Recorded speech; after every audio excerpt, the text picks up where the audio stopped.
come on space and to accept to have a talk with us. I think right now anakuwa na sleepless nights because ajui plan ya kesho ni gani. So what I would like to encourage, let's push harder. Let's push harder. Let's not relent. Let's push harder so that aendelee kukuwa restless mpaka hiyo State House ikuwe boring na atoke kwa hiyo ofisi, because what we are doing right now unaona hata kwa meetings zao, yani hata kwa meetings zao vitu tu zinafanyika. And the other day nilikuwa na follow proceedings za Senate yenyewe ishaamka, ishasisimuka, because we have come with a revolution that is tribeless, partyless, leaderless, and that's the song ambayo inaimbwa kwa Senate. They have seen that they have been driven by politics of tribe, politics of religion, and right now they are realizing that wamekuwa wakifanya vitu vibaya. Onyonka was this is a leader now. This is a leader. If the Senate wamesha realize kwamba where Kenya was haikuwa poa, hii Kenya yenye vijana wanaongelelea is the Kenya we want. Now it's not time to relent. If going to the State House is the mission, let's capture that State House. If making Ruto to resign, let that be a mission, and we must accomplish it.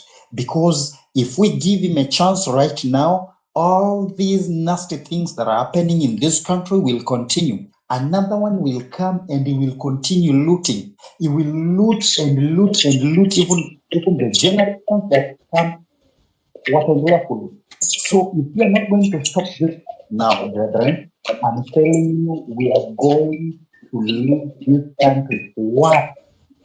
Hata Jomo Kenyatta atakapoamka bado yuko na angalia Kenya yenye aliyoacha. Kuna shida na mimi. Juma kuna noma na mtako. So I think sort mic yako kwanza. Kesh can go next, then all the daktari.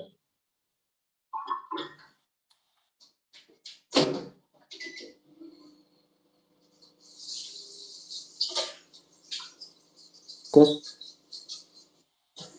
We are muted. Okay. Wow, me hata sijui nianze wapi. From my view, you can see that I feel sad, I feel betrayed. Sijui nianze wapi, because this seems like it's something that has been going on for a long time. Ni leo tu tumejua because of the space. Otherwise, from all those abductions, sijui mtu alishikwa, we were busy pushing Ruto must go, Ruto must go. Kumbe yenye mnajifanya mmeshikwa, ndio tuanze kuandika free Osama, tag yetu inapotea. Yani everything was fake. Like these guys walipewa pesa kitambo. Like I am sure it's not only Osama mwenye alipatiwa pesa. Kuna wengi. Hata sasa hivi mnasema hapa ati let's start afresh. Mtaanza afresh. Na traders will be there. They will be coming to the space. Waongee na nyinyi. And they will still do the same thing. Trust me. Hawawezi isha. Nimeona watu wakisema hata mimi nikapatiwa 1.2M nitawauza. So what makes you think you start a new revolution that the same thing will not happen again? The question now should be how to go about it.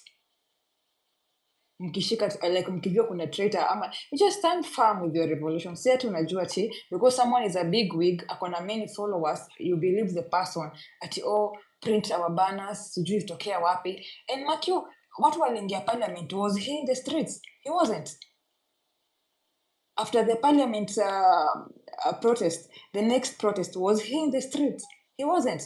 Alisema alilala 3 AM akiprint sijui banners, t-shirts. Na hakutokea. And even the banners hakupeana. Hadi watu wakachanga pesa, hakupeana.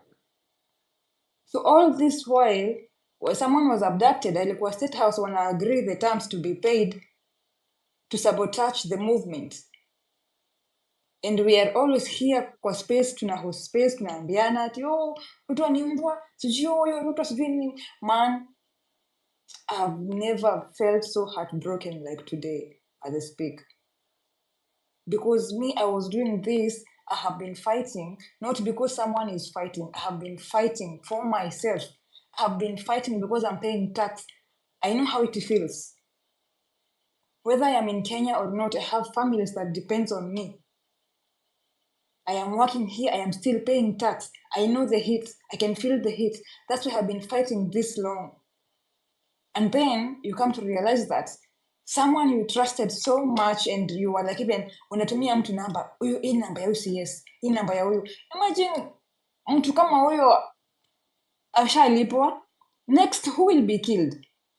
The ones who are DMing him, ama the ones who are giving him details. You understand?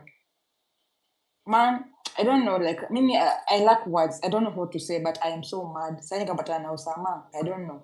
Yes, yes. Yeah, kimuzi. Unajua what's so maddening is that yeye ndiye alipeana Cairo, and I won't lie, like hata saizi na apologize to Cairo because alipeana na Otero kwangu. Yes, kujiclear. Lazima angetoa mtu ndo nyinyi msijue like yeye mwenyewe ashatuuza. Because someone is hosting a space from State House. Ako kando ya Nabii. Even when Ruto was going live alikuwa na record. Ulisikia sauti ya Osama hapo akisema ati kulikuwa sauti ya Osama kama you were keen enough at the beginning ya hiyo, go and listen again, hiyo ya Ruto akiongea akirekodi hiyo video yake. And Ruto was even saying ati I am sorry the space dropped because there was technical issues. Like nigga, you are not the host. Osama was the host. What do you mean there was technical issues? Man, I don't know, I'm so mad. Mimi sijui aki what to do.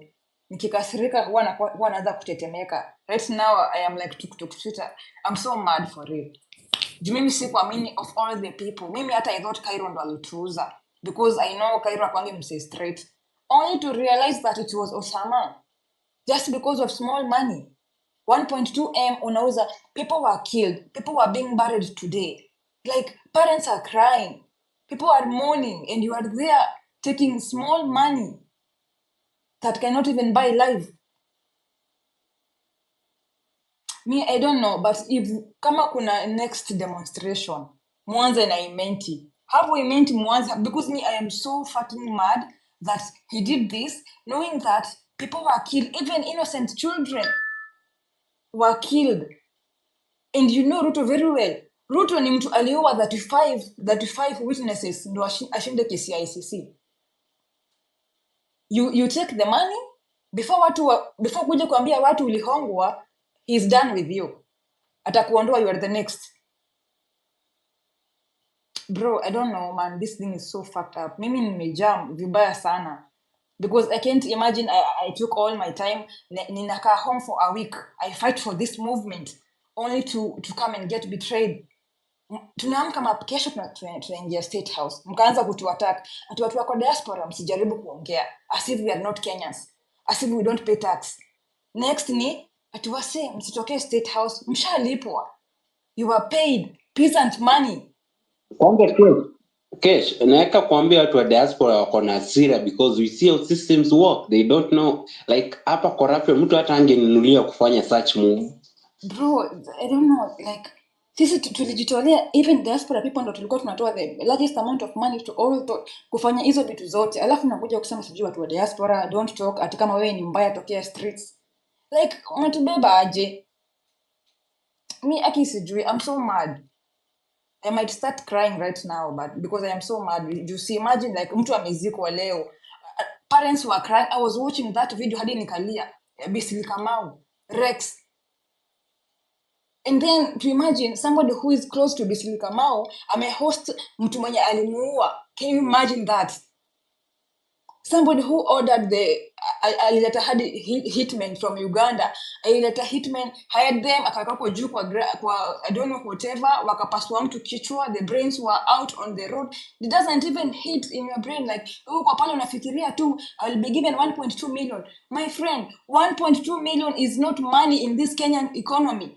1.2 million is nothing. Peasants' money, trust me. That's not money. Na watakuhonga leo. Next time, if they want to do that work, they will use you. na ukishajua siri zao they will finish you. That's how it works. This is Ruto. This government, anybody will be taken care of. Upewe pesa za State House, that is dirty money. That is even our tax. And umepatiwa. Umehongwa na tax ya mtu mwenye ameuliwa. Mtu alienda akafanya kazi, took the kid to school, akalipa school fees, akalipa tax, they killed the kid, ukalipwa na hiyo pesa. You think it's clean money because you saw 1.2 million and you thought nimeshakafunga. Bro, it will haunt you forever. That is dirty money and it will haunt you. Sahi anaweza enda, whoever who was paid, fuck you man, but that money will haunt you. Mimi sikudanganyi. Doesn't matter kama utapata accident, utapata cancer, utapata whatever, but that money will not help you in this life. Bro, I am done man. I'm so mad. Acha tu ni drop. Napenda watu wanajam hivyo. So kila mtu akasirike. All things daktari can go next. Alafu cancel. Okay, hi guys. Maybe I don't know where to start. Maybe leo I have been so angry the whole afternoon. Hata sijaweza kufanya anything. Sija manage kufanya anything. Najaribu kufanya kitu nakumbuka, oh my god. What just happened? Cause nakumbuka niliingia hiyo live. Mimi nilikuwa najua tunaingia hiyo live kuispam na kuireport. Alafu naenda nakuta ati Osama ni ana host. I'm like, what is happening? Ni nini inaendelea hapa hivi?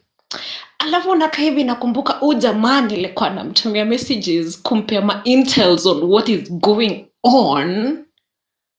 Mpaka ni akinasema sasa sasa ni mimi watakujia kwa sababu the things I told him, they were not even supposed to be said like kwa simu or anything. Alafu unapata the nigga kumbe namtumia ma messages, kumbe ameketi hapo hivyo na Ruto namtumia story. Oh my god. I'm so angry. I'm disappointed. I've just been sad the whole afternoon. I've been sad. Nimekaa nasikia tu kulia kwa sababu I believed in this guy, by the way. Naanza kuona ni kama like we have a trend of like trusting people blindly. Kwa sababu what does this guy even do? Hata nani anajua mahali anakaa? Alafu we're just trusting him with information, we are trusting him with money. Yani ini kiti kubwa yenye, it's a big responsibility tulikuwa tumepatia someone so reckless and irresponsible.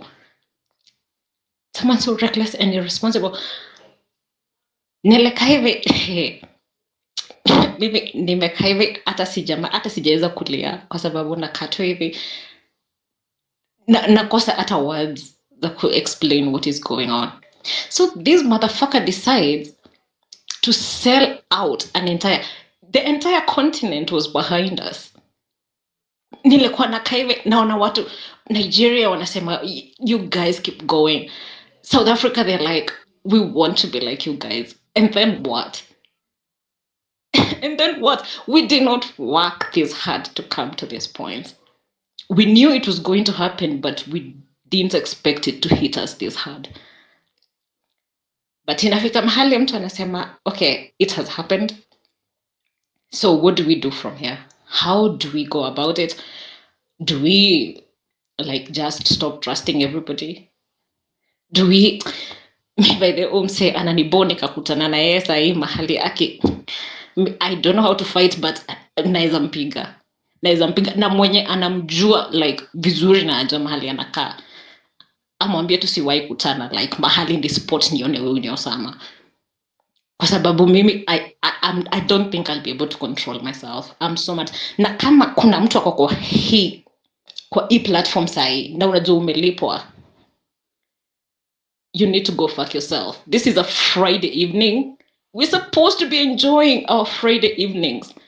Sai tumekaa hapa hivi ati tunaanza kudiscuss ati tulikuwa betrayed sijui what. Fuck you man. Fuck you Osama, fuck you and you and your friends. Alafu mimi mimi nilikuwa hadi mass ya jana usiku wali hold mass, ilifika hadi some point niko like what is going on this?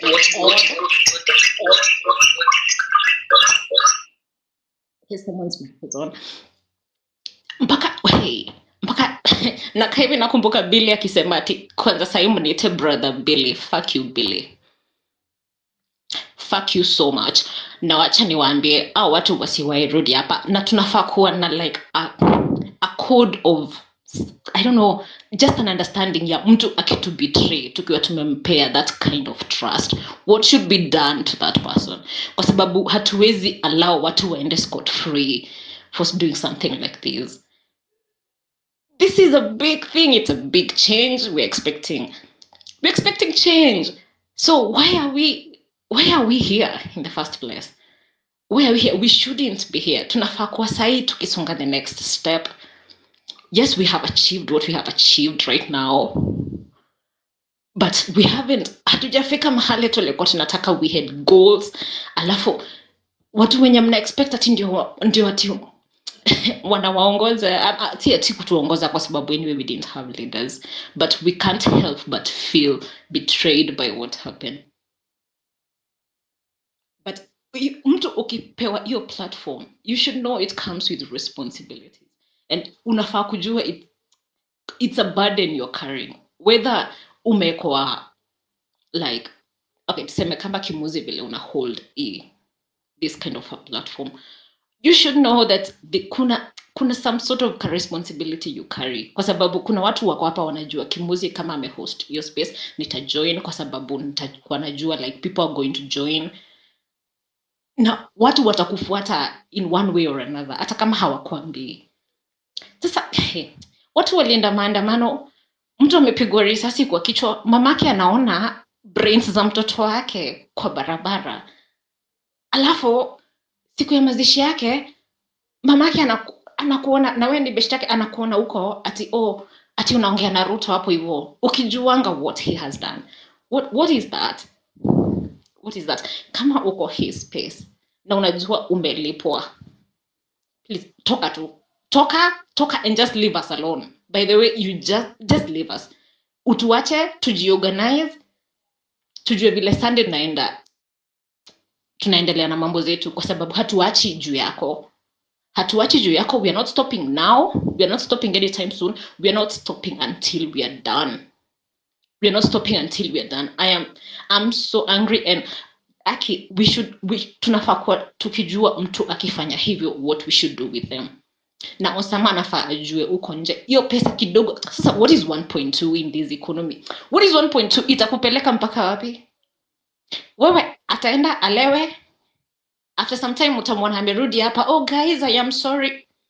Go fuck yourself. Na usiwahi rudi, don't come and join us. Only to betray, ka huko, stay with them, you're going to fall with them. Na kwa sababu we are bringing them down. Okay, we're bringing them, okay. I'm just so mad. Just to tutaendelea. Okay, I don't want us to stop. This is a big thing. It's bigger than one person. We are going to go on. Sunday tukutane tao. We are going to go tuendelee tu kushikana. That is the most important thing. I don't want to hear him talking about you're going to give up. Okay, you guys. I don't know. I don't know what else to say. But here, the next person, I'm just going to continue to cry and just let it out tonight. Kesho tuamke, because this isn't over. Cancel then Enoch then Katen. Poa Kamuzi, thanks kuendelea kutushikilia. Ningetaka kusema first of all lazima tujue tuko na big win. We can't call it a small win. Tulianza na reject finance bill, imeenda. Tumalizana nayo. Najua tujamalizana nayo kabisa, but at least tumetingiza. Saa hii ni story na divide and rule ndio inaendelea hapa. Saa hii niko sure NIS wenye wako hapa ndani they are so happy because they can see that they've achieved, because unaona tunatumia time yetu kudiscuss wase wametuseti, na maybe sisemi ni vibaya but tunaweza endelea hivi tupate tumesahau Focus yetu ni venye tushasema no retreat no surrender, so lazima tusoje on. For those us who are Christians, kumbuka pia kulikuwa Jesus alikuwa betrayed na disciple moja. Nimepiga percentage yake 1 out of 12 nikaona it was just 8%. Nakumbuka tutaluzwa se wengi, wengine wamemadwa, wengine ndo wao wamebaiwa wameenda, but lazima tuendelee. Tukianza kitu lazima tuimalize, because hii ni future yetu, hii ni future ya watoi wetu. Wase wale ni economists wanatuambianga for a conversation to go on in a nation or in a society we only need 2%. Gen Z peke yao ni 18%.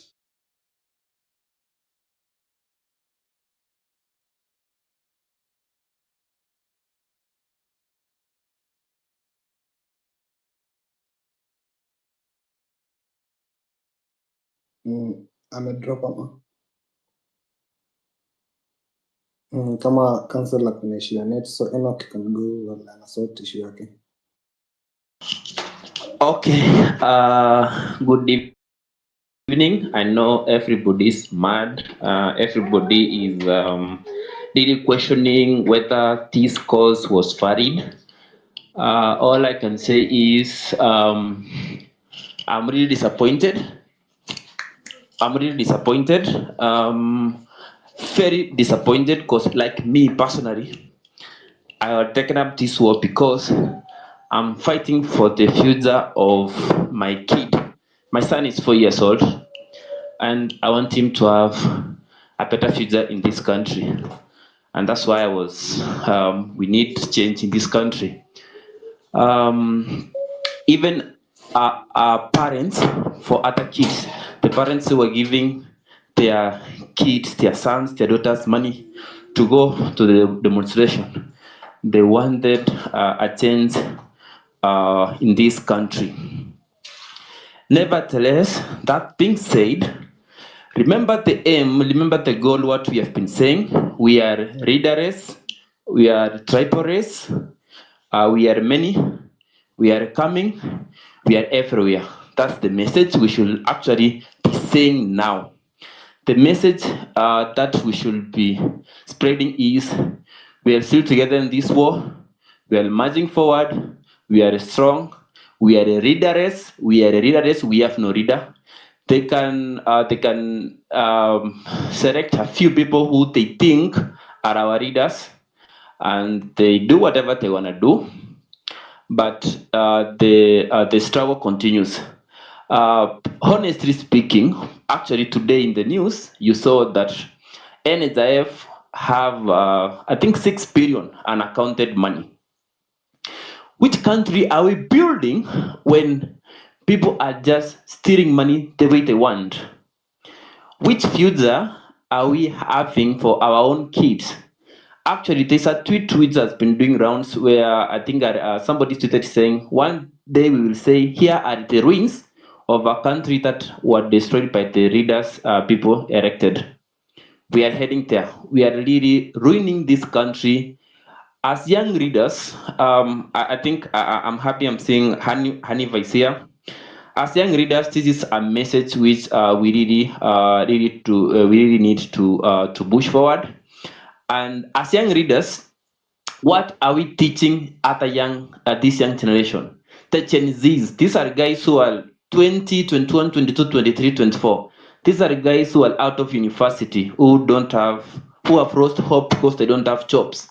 These are guys who really dreamt of a better Kenya. These are guys who want the best out of these so-called readers, the president, the CSs, name them. These are the same guys who are doing all the dirty jobs. They are taking away money. I'm saying, you see, there's nothing anything you see on the timeline, anything you hear people talking. People have people close to people who are in power. We have brothers, sisters, relatives who are in the government. We know these things. So whenever you see somebody saying something, it's not out of the blue. I see there was another rumor, I don't know who was, there's a senior person who had, I don't know, some money in a foreign country. These people are doing these things. They're investing in Arab Emirates. And when we are trying to say we want change to this country, you are acting like you are stopping us. Who are you to stop us? Who the fucking are you to stop us? We want to reclaim our country. We want the better for our country. Who the hell are you? Who the hell are you? Actually, most people, even the senior citizens, they were telling us, you young guys, you do this for us, do this for us. Even us, we are tired. Even us, we are tired. These guys, even our parents, my own mom, my own dad, they were calling me, telling me, go, just do whatever you have to do. We need change in this country. Anyway, that being said, I'm really mad. I'm disappointed. Whatever happened. But as I said earlier, we are leaders, we are a tribal race, we are many, we are coming, and we need change. Anybody who is here and is close to the government, tell them, yes, they have organized it themselves. Yes, they have tried to water down this movement. This movement is not being stopped by anybody. Nobody will come in and stop this movement. This movement, which has already picked up and it's out there and it's going. You have to do to what this movement is saying. We need change. Change in capital letters. CHANGE. In capital letters, that's what we want. We are young readers. Some of us were like what we do in our daily jobs. We are readers, and we know you cannot have people around you who cannot even tell you 1 + 1 is 2. You have yes men around you. Let's go a step back. There's a time when we had when there was a privilege of Kenya having the internet. When Vitangen Demo was the Ministry of IT, is the one who facilitated this. These guys were technocrats who ensured that they are leaving something to this nation. It's okay, you still, yes, still, but at least put 70% in developing this country. What happened to Concert City? What happened to all? I remember I was in the village when they were advertising. Oh, there's a new city coming up, Concert City. I don't know which city, Tattoo City. Actually, Concert City, when it was coming up, I think in the year 2010, 11, 12, I was in the village. I was like, yeah, in future I'm going to work in Concert City. But what happened? Actually, there's a country from, I think, northern part of Africa, which came to Kenya, copied the same idea, went back. Now they have a new city. What? Okay. What has happened that these things are not working in Kenya? What is wrong with our fucking leaders? What's wrong with our culture? Yes, people are saying leaders are a reflection of the people. Okay. Is that who we are as Kenyans? We cannot think for ourselves. We cannot, like, anyway. Okay, let me end there. But change is coming. Nobody's stopping this. This is a movement. It is moving already. The train has left the station. The train has already left the station. Nobody's stopping this train. This train is moving. It is strong and it's coming. Anyway, bye.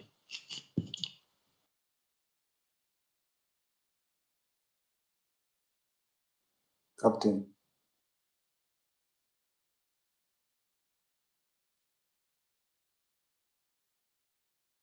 Captain, if Captain Hayuko ready, we can have Bella or Melissa. You and you are right, Enoch. The train has left the station. Unanisikia? Okay, so just want to this all really angry, heartbroken. I know, betrayed. Probably and to na pia wako in. Honestly, this guy, sawa. This guy was cheating on us. Leo asubuhi yote bro.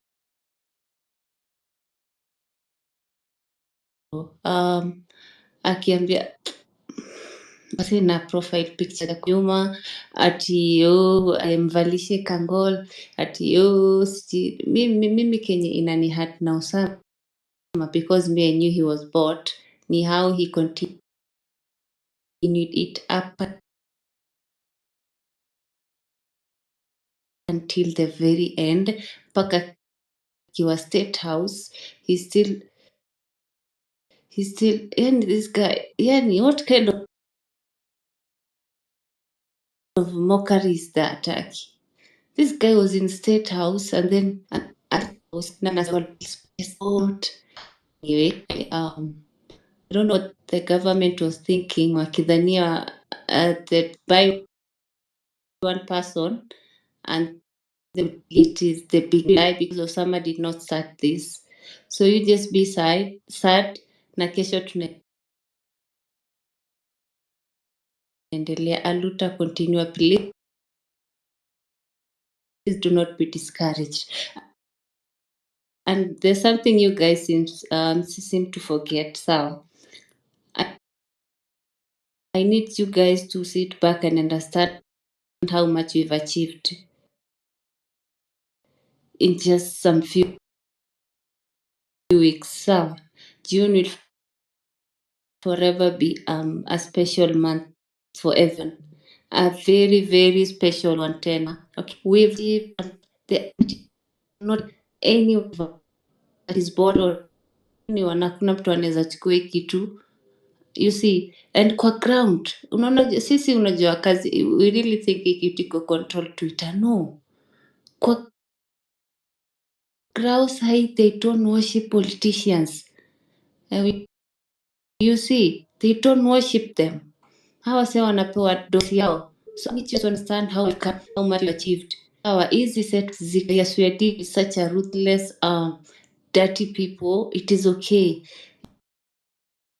It is okay to have these setbacks. We strategize, we recruit, always. So I need you guys to clap for yourselves as well. How far we've come from this.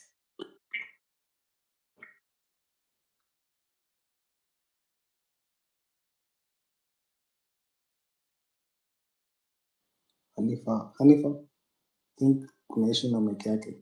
Nani anamsikia? Mi sidhani namsikia. Tunaweza pea Kianangi.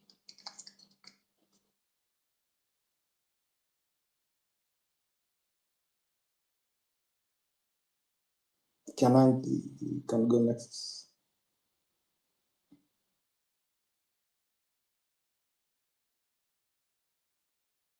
Kama yuko ready, you can have Milan. Then Namisa. Okay, thank you. I hope mnanisikia. Tunakusikia kaka. Okay, I'll be brief. Sipendi kutake yote amesema, and I think people have spoken enough about so many things, especially the betrayal and everything. For me, I just want to ask ourselves, what next? Because this has given us an opportunity to prove that indeed we are leaderless. So we need to strategize and get a next step on what we're going to do if indeed we believe in this movement. Sorry. So unless Otero was your leader, that's the only reason why you unatoka. Sorry, my voice. Anyway, so unless Otero was your leader, that's the only reason why you can feel some type of way as to lose morale or psych. But for me, I think it's normal. People will betray us. It's normal in kawaida. You expect it. As a business person, I expect, as in you just see it. It's normal.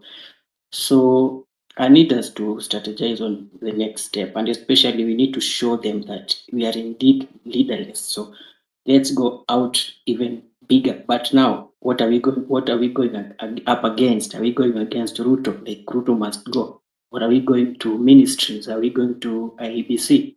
So we need to have a strategy on what to do, because that is what led us up to this point, especially after the bill was turned down.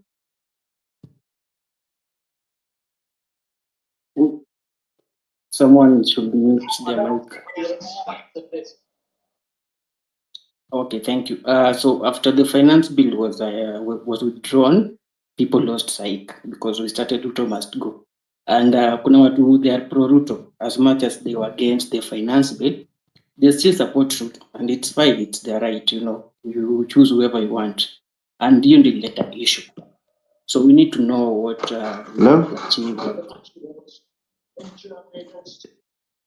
Mute your mic kindly.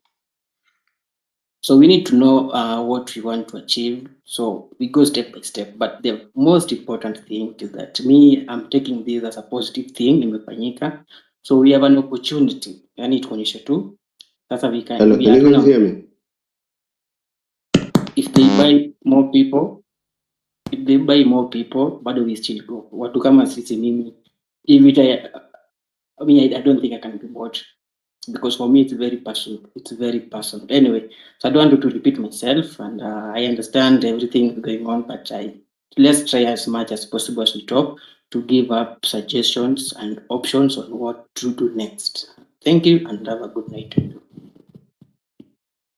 Hello guys, let's give Lennox. Lennox alitoka from Migori to Nairobi. Anataka tusikie hasira yake. Linux bro. Manzajwa, nilitengenezanga motor around my heart for heartbreaks. So mademo wako wananisumbua but sikutengenezanga motor for betrayals. So hiyo ndo naona kaa inaendamia hadi nauliza dem pale. Ushaikuwa betrayed? Ananiambia yes, nimekaa. Yaani nikaa nataka therapy. Anyway, nikianza hii fight for me myself. Unaweza patanga gavai na haribungu plan zako za life. Wewe mwenyewe unasema by age nataka nifanye hii na hii, but kitu kama finance bill inakuja inatokea imekupeleka how many steps ahead. Black tax inakuwa hapa na the moment kitu imekuwa raised, wewe inakuwa affect kitu kama 10 times compare na mtu normal. So hapo ndo niliangalia nikaona manze, hii ndio chance tumepata, acha nikuje ni fight. Unaona? And for the last 3 weeks ama 2 weeks, tuseme 3 weeks, nimeluza hadi client majamaa. Nimekuja Nairobi mara ngapi? Mara 3. Ya kwanza nilikuwa hii yenye nani alisema si ni digital workers. Nilikuja yenye dia alisema. Nilikuja Nairobi. Usiku niliingia asubuhi hiyo Tuesday, Wednesday hiyo Tuesday jioni nikarudi tena home. So the Thursday sikukuja. Ya last week nilikuwa najua yenyewe tuko na good plan up to Thursday. So nilikuja hiyo Tuesday asubuhi, nikaingia maandamano yangu na menemeneteke liyo gunia. Alafu nikijuaje, acha nitulia. Kwanza hata sikuwa nimebeba laptop. Actually during that time the client alikuja akaniambia manze, si sustainable cause. Ni kama watu like the team yenye niliacha iko inafanya kazi poa. So Thursday inafika, mimi najua tuko na morali. Yes, bill imeangusha chini but tunajua huyu jamaa giving up. Ni kama tu anatry kubuy time. Na hapo kwa ground cause nilikuwa huko kijiji Kiambio. So naambia jamaa kesho tunatokea. Kesho ndio siku ya ukuli. So kila mtu tu akikuja ni the same thing namwambia hiyo ground mobilization, word of mouth. Then saa 5 ikifika naona tune inaanza kuchange kwa timeline. Naona kuna watu kadhaa walinitumia DM wakiniambia ati sijui State House ni a protected area, vitu kama hizo. But earlier niliambianga watu aje big wigs. Ukitumia vitu kama hizo, we mwenyewe tu fanya the assessment peke yako. Uangalie kama is this thing worth kushare kwa timeline. Cause in as much as yetu nasema si ni leaderless, kuna mtu ananitrust hapa more than you ali watu wengine. Ana trust judgment yangu. So mimi nikisema hii kitu haiwezi work, then yeye mwenyewe atakuwa back down kidogo. Kwa sababu anajua yenyewe kale ndo samsema hivyo mimi namtrust, acha tusiende.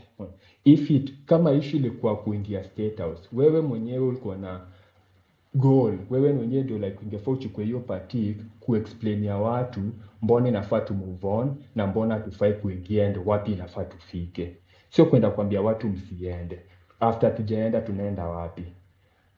And then remember mimi mwenyewe kuna watu nilimobilize through mdomo. Hao watu wakienda si wote hatuko na sisi unajua si ni macho. Hatujai kwa on the forefront. Si tu ni macho kusema we are peaceful, but hao watu wa kijiji ndio watu wako mbele. Then kama tuwapee hiyo protection, tuwapee macho, then what happens? Hapo ni kwenye divide ikakuja kuanza. Unaona? But hata with that happening, bado niko na filaje tuko pamoja, na as much as kuna watu wali betray even in that, si watu nilikuwa na expect. Unaonanga kuna vita zingine unaenda unajua uko na brother yako fulani, ni blood brother of which uko sure atakuwa na your back up to the end.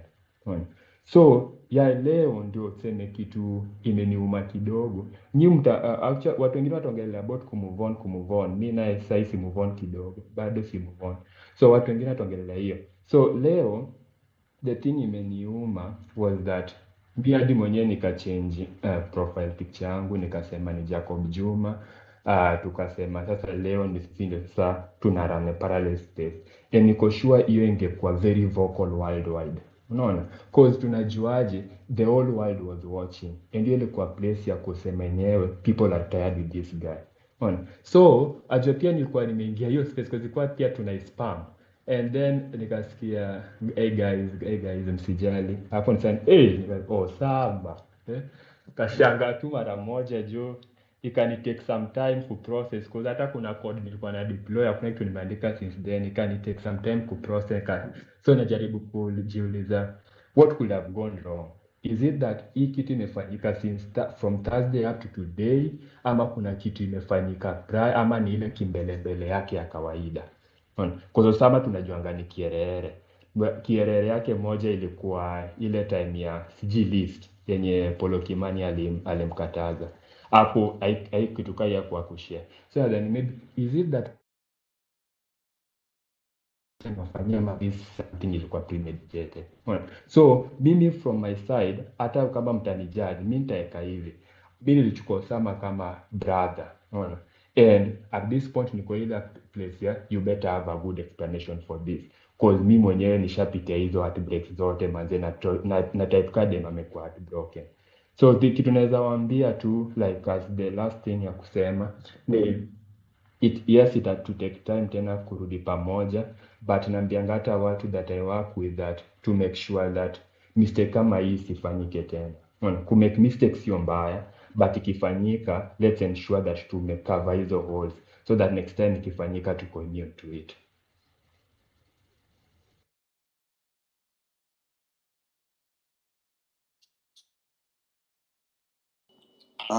Nice, Can I nice. can Sorry. I speak now? Let me say you can go next. Yeah, you can speak.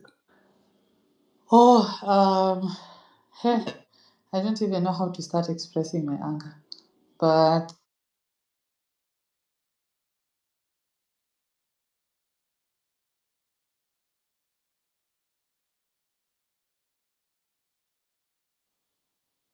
We lost you.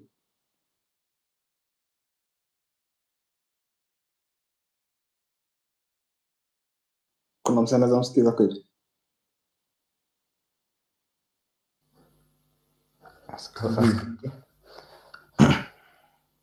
Okay, akifix issue yake ya net, Mark, you can go next. Mark.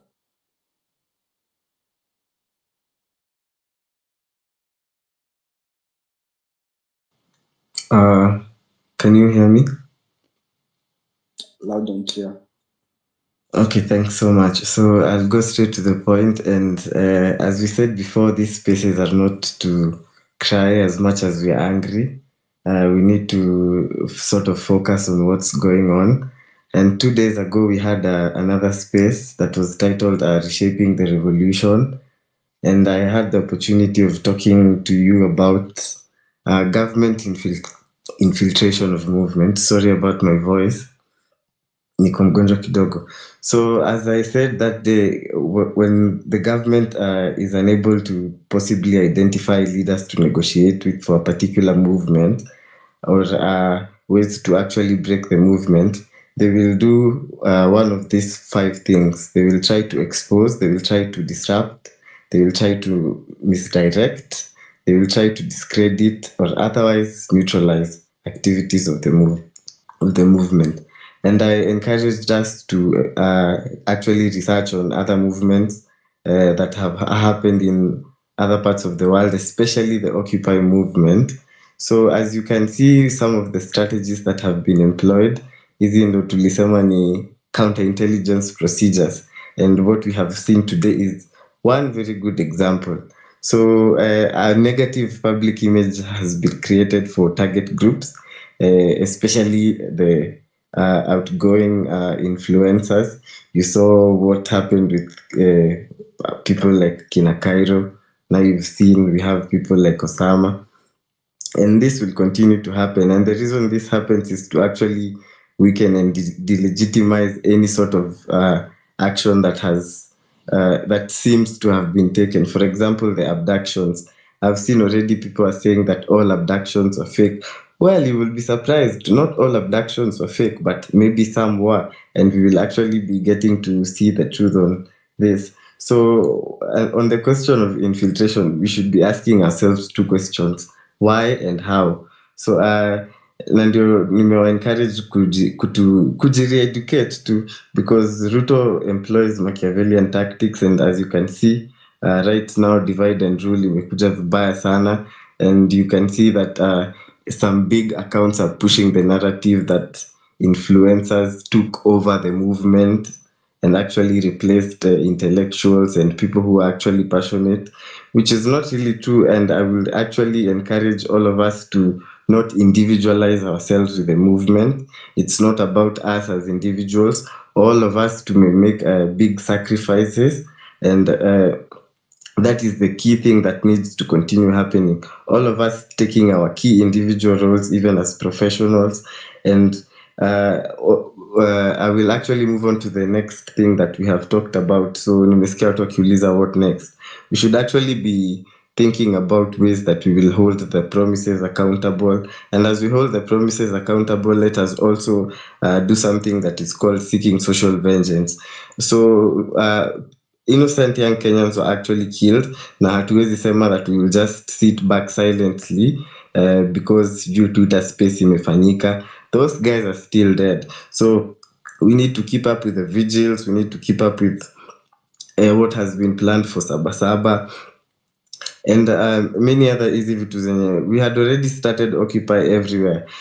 So if you guys are still asking what we will be doing on Sunday, you can occupy anywhere that is near you that you feel needs to be occupied, and pass your activism message there. So, and remember, this movement has no leader, it has no, let's say, prefect. So let us stick to making decisions on consensus. So in a sort of decentralized manner, kama vile Bitcoin kuwa. So we will basically be verifying information through each other.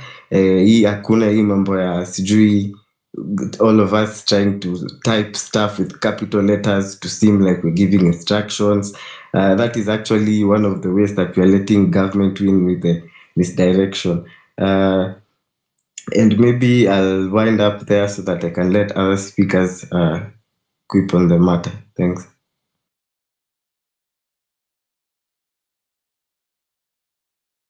Okay, nice, Mark.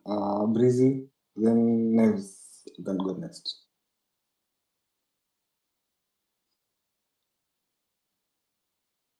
Breezy. Hello. Good evening, everyone. First of all, we really want to condole the guys that lost their loved ones and everything. Then another thing, I agree with whatever Mark said. Right now, the government is trying to use divide and conquer. So we really need to be careful on whom to attack or not, because they've learned our tactic. And like the first at first we started attacking Cairo, and then right now Osama. I think we should give Osama a platform for him to explain what's happened. Though whatever he did is not agreeable at all. I'm not on him, because at least he would have told us whatever happened before him inviting the president to host the president. Then also another thing I would like to say, from the guys who attended the President Forum on Space, he didn't address the issues we had. So I want guys to learn from that. This guy will never address your issues. Already he knew what we wanted. But the fact that he knew that he needs to come to space means that he knew the kind of things we wanted him to play from our side as citizen. So on our part, I think we really need to be very diligent on whatever we are doing, and in the sense that we don't just, because right now you see we are divided. By the way, if you guys have not realized, they've tried to throw Hanifa under the bus. They started with Cairo. Now, I mean, those guys who the big wigs, those guys who have an impact on X, they've really tried to taint tried to taint their image. Next, it may be Yuki Muzi, by the way. So don't think if you're a big wig, you are safe. You never know whatever tactic they're gonna use here. That's all I have to say. Thank you. Nitamalizia alafu niachie mwingine space Ricky. No pressure. As a goodness. Yeah. Just kuadd on hiyo story ya Beze. Hata mimi mwenyewe at this point kama sahi, yeah, like kuattack two people. Kuna post niliweka about kutry kuunderstand mtu cause pia wewe utapatikana in the same place. Cause ni rahisi kugeuzia mtu hapa kabisa. Unaona? And naweza wapea example. At this point najua stories za za mchanga. Najua ni ngapi imebaki, withdrawals ngapi zilifanywa kwa mchanga, vitu kama hizo. But amjona nikipost kitu kama hiyo online. Kwa nini? Cause nataka pia nisikie side of the story ya kina Nifa na Kimuzi kwanza without kuinsinuate, cause sasa hivi watu wako na hasira kwa TL. Nikitoa information kama hiyo watu wataanza kujam kabisa. So ielewe from that point of view that ni poa to respect, to understand mtu kwanza, tuwape space wajieleze, ndio at least ndio sisi sasa tuweze kujudge based on information tuko nayo. Niyo tu, acha nitoke. I'll have 5 people, then captain. Hey guys, mnanisikia? Hello, tunakusikia. Nimewaambia mnipandishie huyo jamaa anaitwa Pillar of Hope kama speaker. Sijaona kama amepandishwa. Basically yeye ako na story ya kibonga. Hasira zenu zitarudi fiti. Zitarudi mali inafaa kukua. Mimi sina kitu ya kusema. I guess nilishabonga kwa space yangu. Kitu tunaweza sema ni ati kwa every journey kila mtu bus stop yake ikifika lazima atashuka. Kwa hivyo wewe usisikie vibaya kama mtu ameshuka. Wacha tu ashuke, hapo ndo destination yake ilikuwa. Huwezi force mse kufika Mombasa na destination yake ni Nairobi. So you can continue with the course. Ombachi alinishow kitu, hebu let me read kidogo hapa kwa DM yangu. Hizo Ombachi. Tulikuwa tunaongea na Ombachi kidogo, kanishow kitu.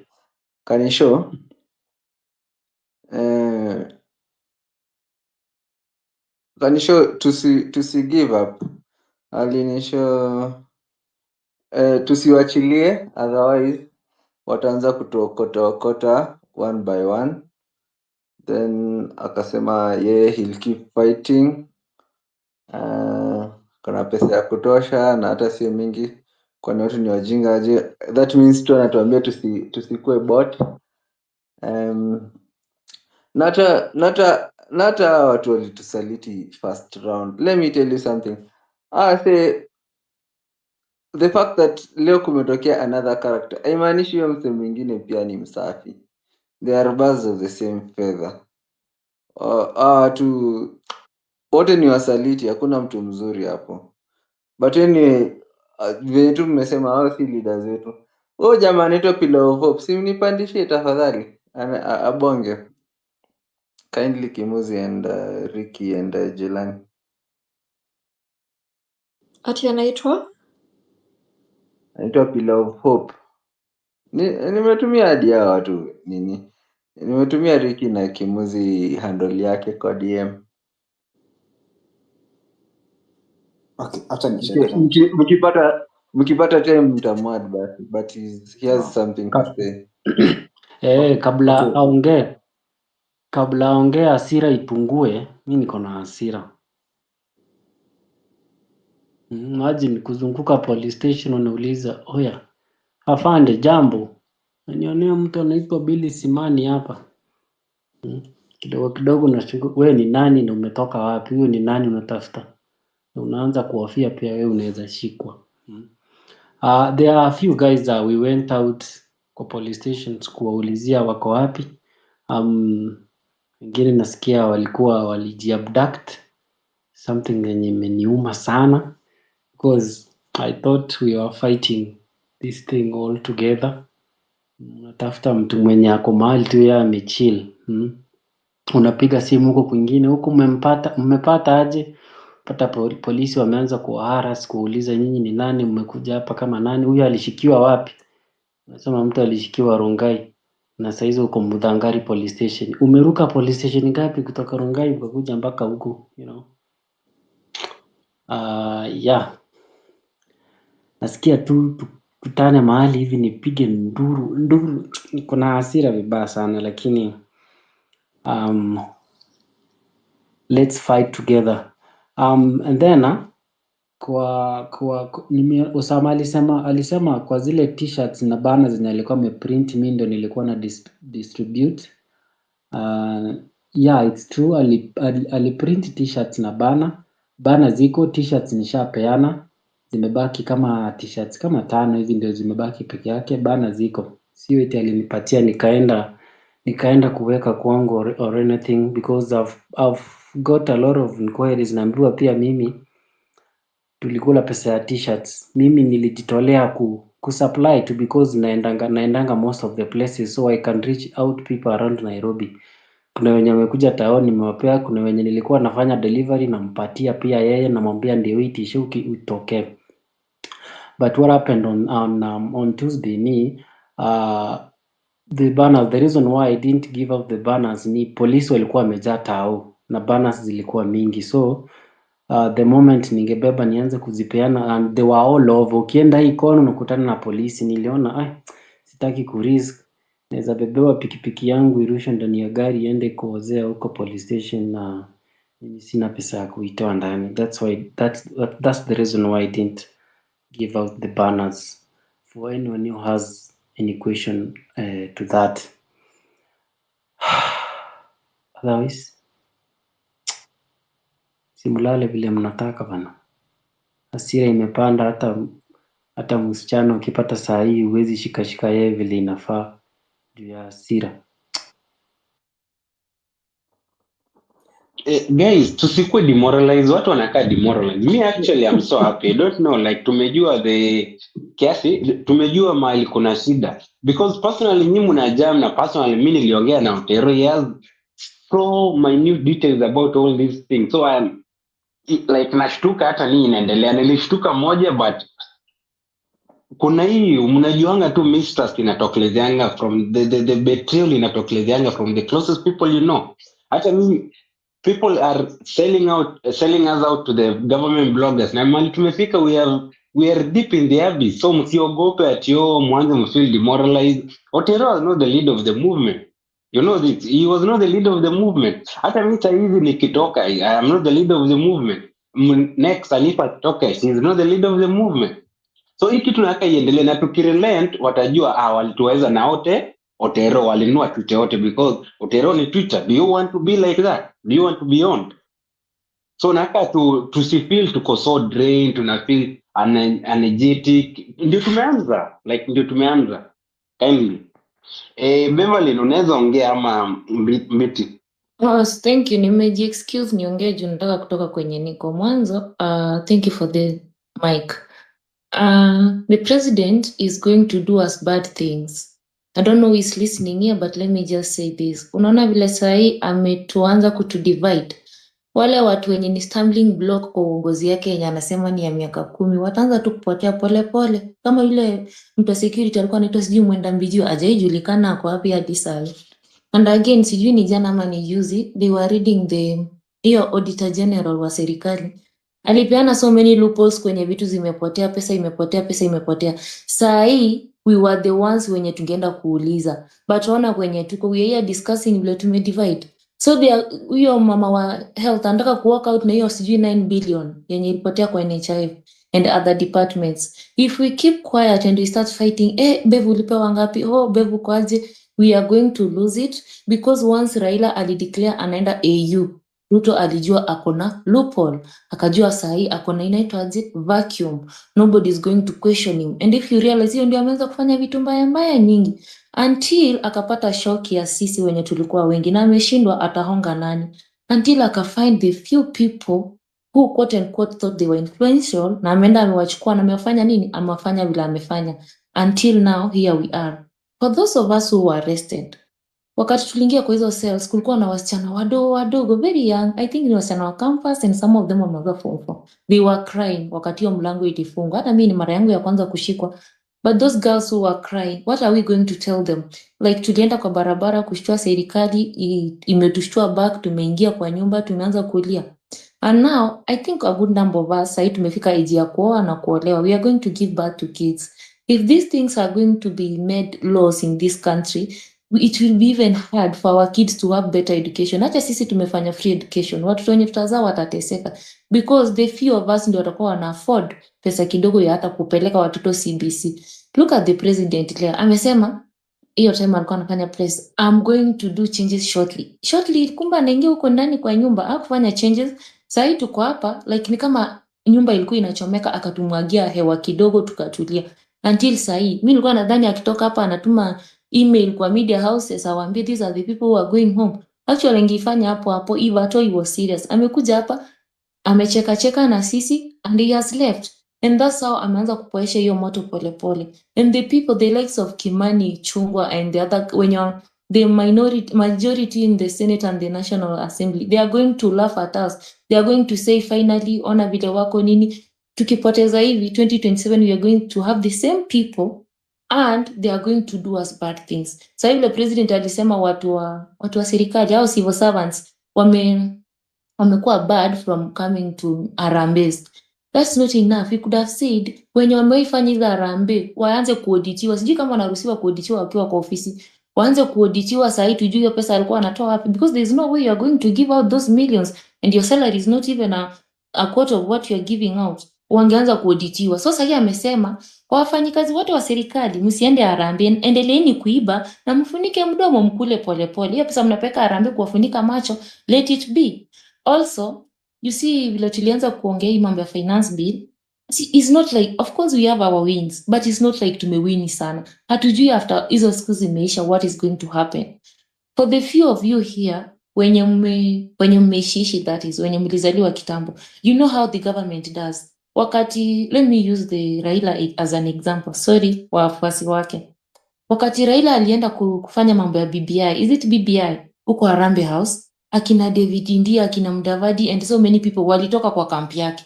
Wakati walitoka wakasema ametuuza, ametubetray. Ruto akaenda akanunua watu. Sasa hao watu wanafanya nini? Anakula na wao. Who is feeling bad? Ni sisi na kina Raila. So Ruto is going to buy those people who are pretending to be our leaders, naenda kuwatumia kutumaliza sisi. Mimi hapa nimekuwa, and for some of you in this space I can see too who hosted me, bibi na bwana na mimi wakinihost hizo siku zenye nilikuwa nadhani nitaoa. Hata I wish I knew wangenimaliza, ningekuwa nimeuza chipo zangu hata siku 2. Kimuzi unakumbuka siku nyingine ikiuza kitu kwa DM. And for you by the way, if you're here and you are small wig, vile huwa mnasema small wig na big wig. If you have Intel and you feel like unataka kuiweka kwa TL, eka kutoka kwa account yako. Eka kutoka kwa account yako, heri utumie mtu link, a like ama retweet. Kuliko kwanza kutumia watu vitu DM. Hao watu ndio watakupeana na watasema information unajua. Utapata unatolewa huko kwenye Kisii unaenda kuuawa for no reason, just because you had something na ukaamua kudia mtu just because they have a large following. To end this, mimi at the moment, kitu yenye imeniogopesha ni we are losing focus. Kwanza kesho we are back to Ruto must go.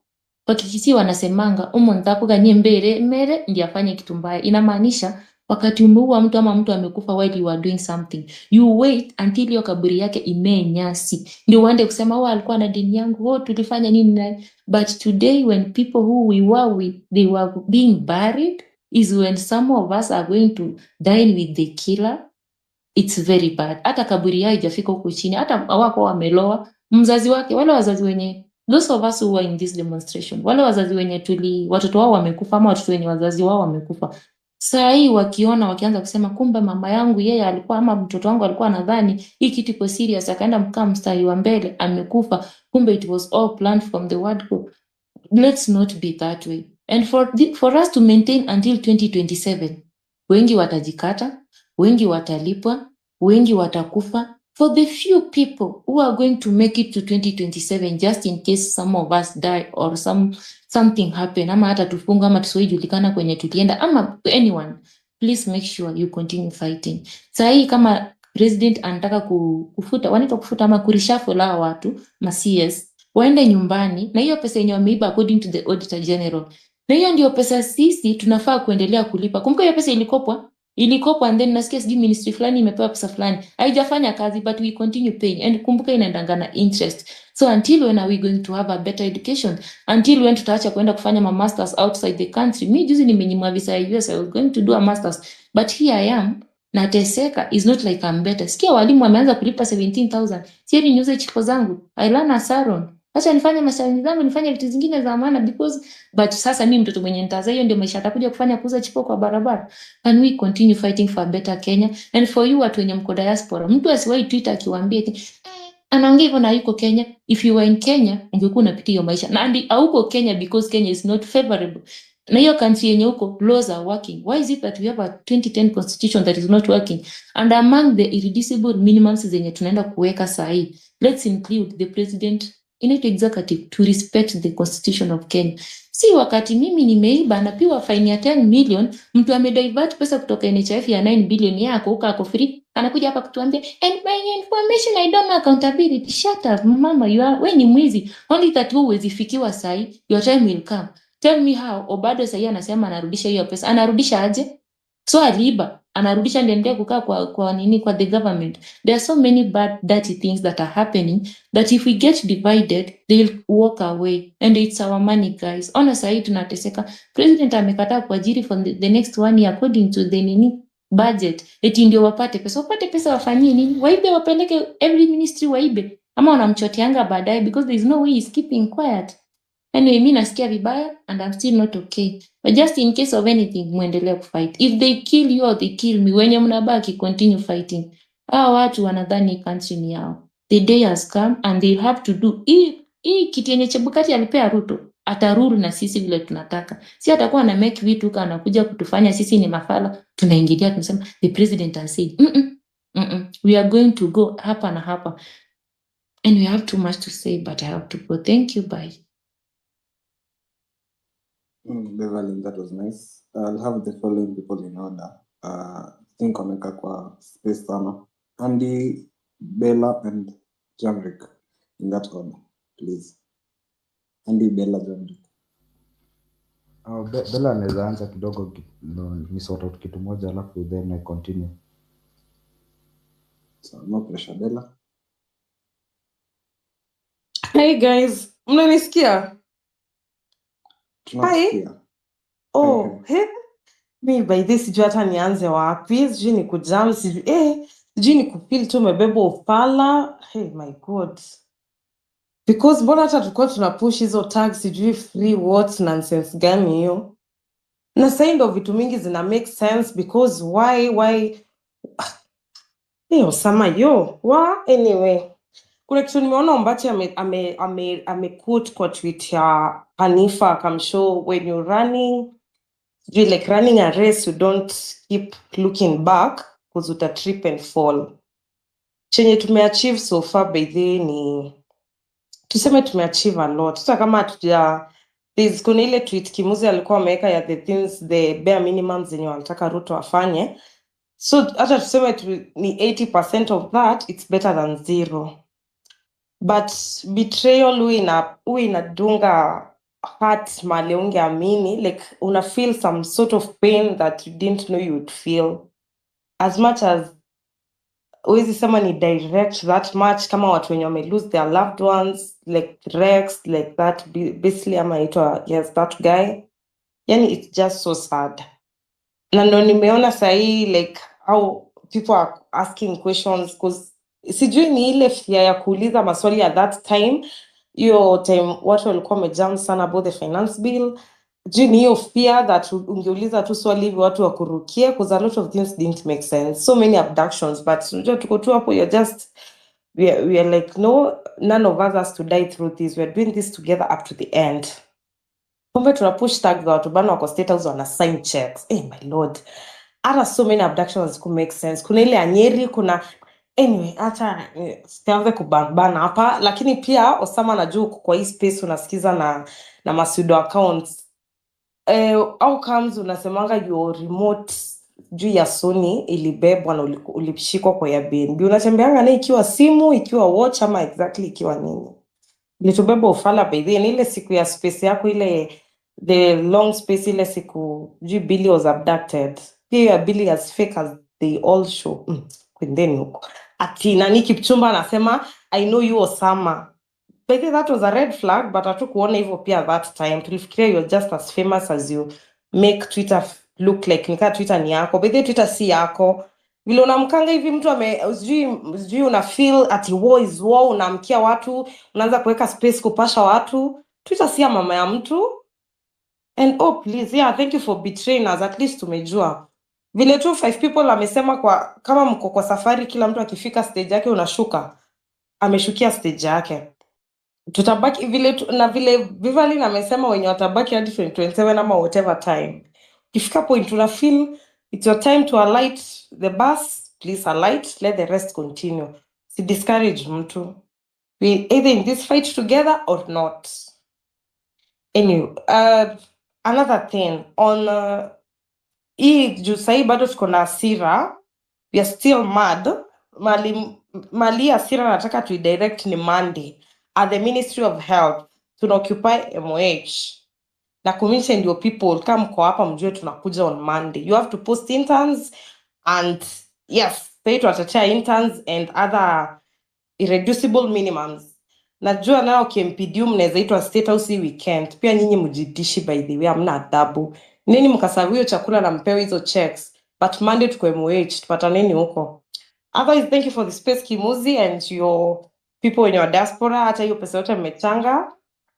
And condolences to all the families that have lost their loved ones. Rest in peace, Rex. You're buried today with Paisley and the other one. May God rest their souls in peace. Everyone who betrayed you guys, I just hope damu yao watoto tu walilie because aki watu everyone has a prize, but it's okay. Otherwise, you guys sleep well, but Monday to occupy MOH, okay? Have a lovely weekend. Bye. Hello, before anyone speaks, ndio nilikuwa napitia Terry. You know there is too much notifications hata uonani. Nimeona mahali Miguna said shut up NIS idiot and many people are believing, which is given. Si sida watu kubelieve mtu anaweza kuwa NIS or anything, but it's inappropriate at this given time because na feel betrayed the same way nyinyi mna feel betrayed na Otero. And for those who know me or for those who have interacted, they know I cannot say the accept pesa, I cannot be bought. Like say the accept canning. I always say activism comes from the heart. Inatoka kwa moyo, like inatoka kwa roho, si kitu ya kulipwa. Hata uofa au pesa ngapi you can't. So I don't want to argue with Miguna julikani chizi. Junikiargue nice, like I'll be giving him the chance ya kunini. But how comes me ni NIS na niko hapa nafanya menial jobs trying to get a living? It doesn't make sense. So I have just seen that, and many people I'm seeing they are believing, saying, oh, kumbe ni hivi, until someone saying ati Kimuzi na Otero wali agree, Otero akwe ni mwenye anaenda ile side ndio mimi ni shout for the traitors. No. Fuck anyone mwenye anakuwa traitor kwa hii kitu. Like, mimi niko hadi mwisho. And for your information, I want to clarify one thing ya Occupy State House last week.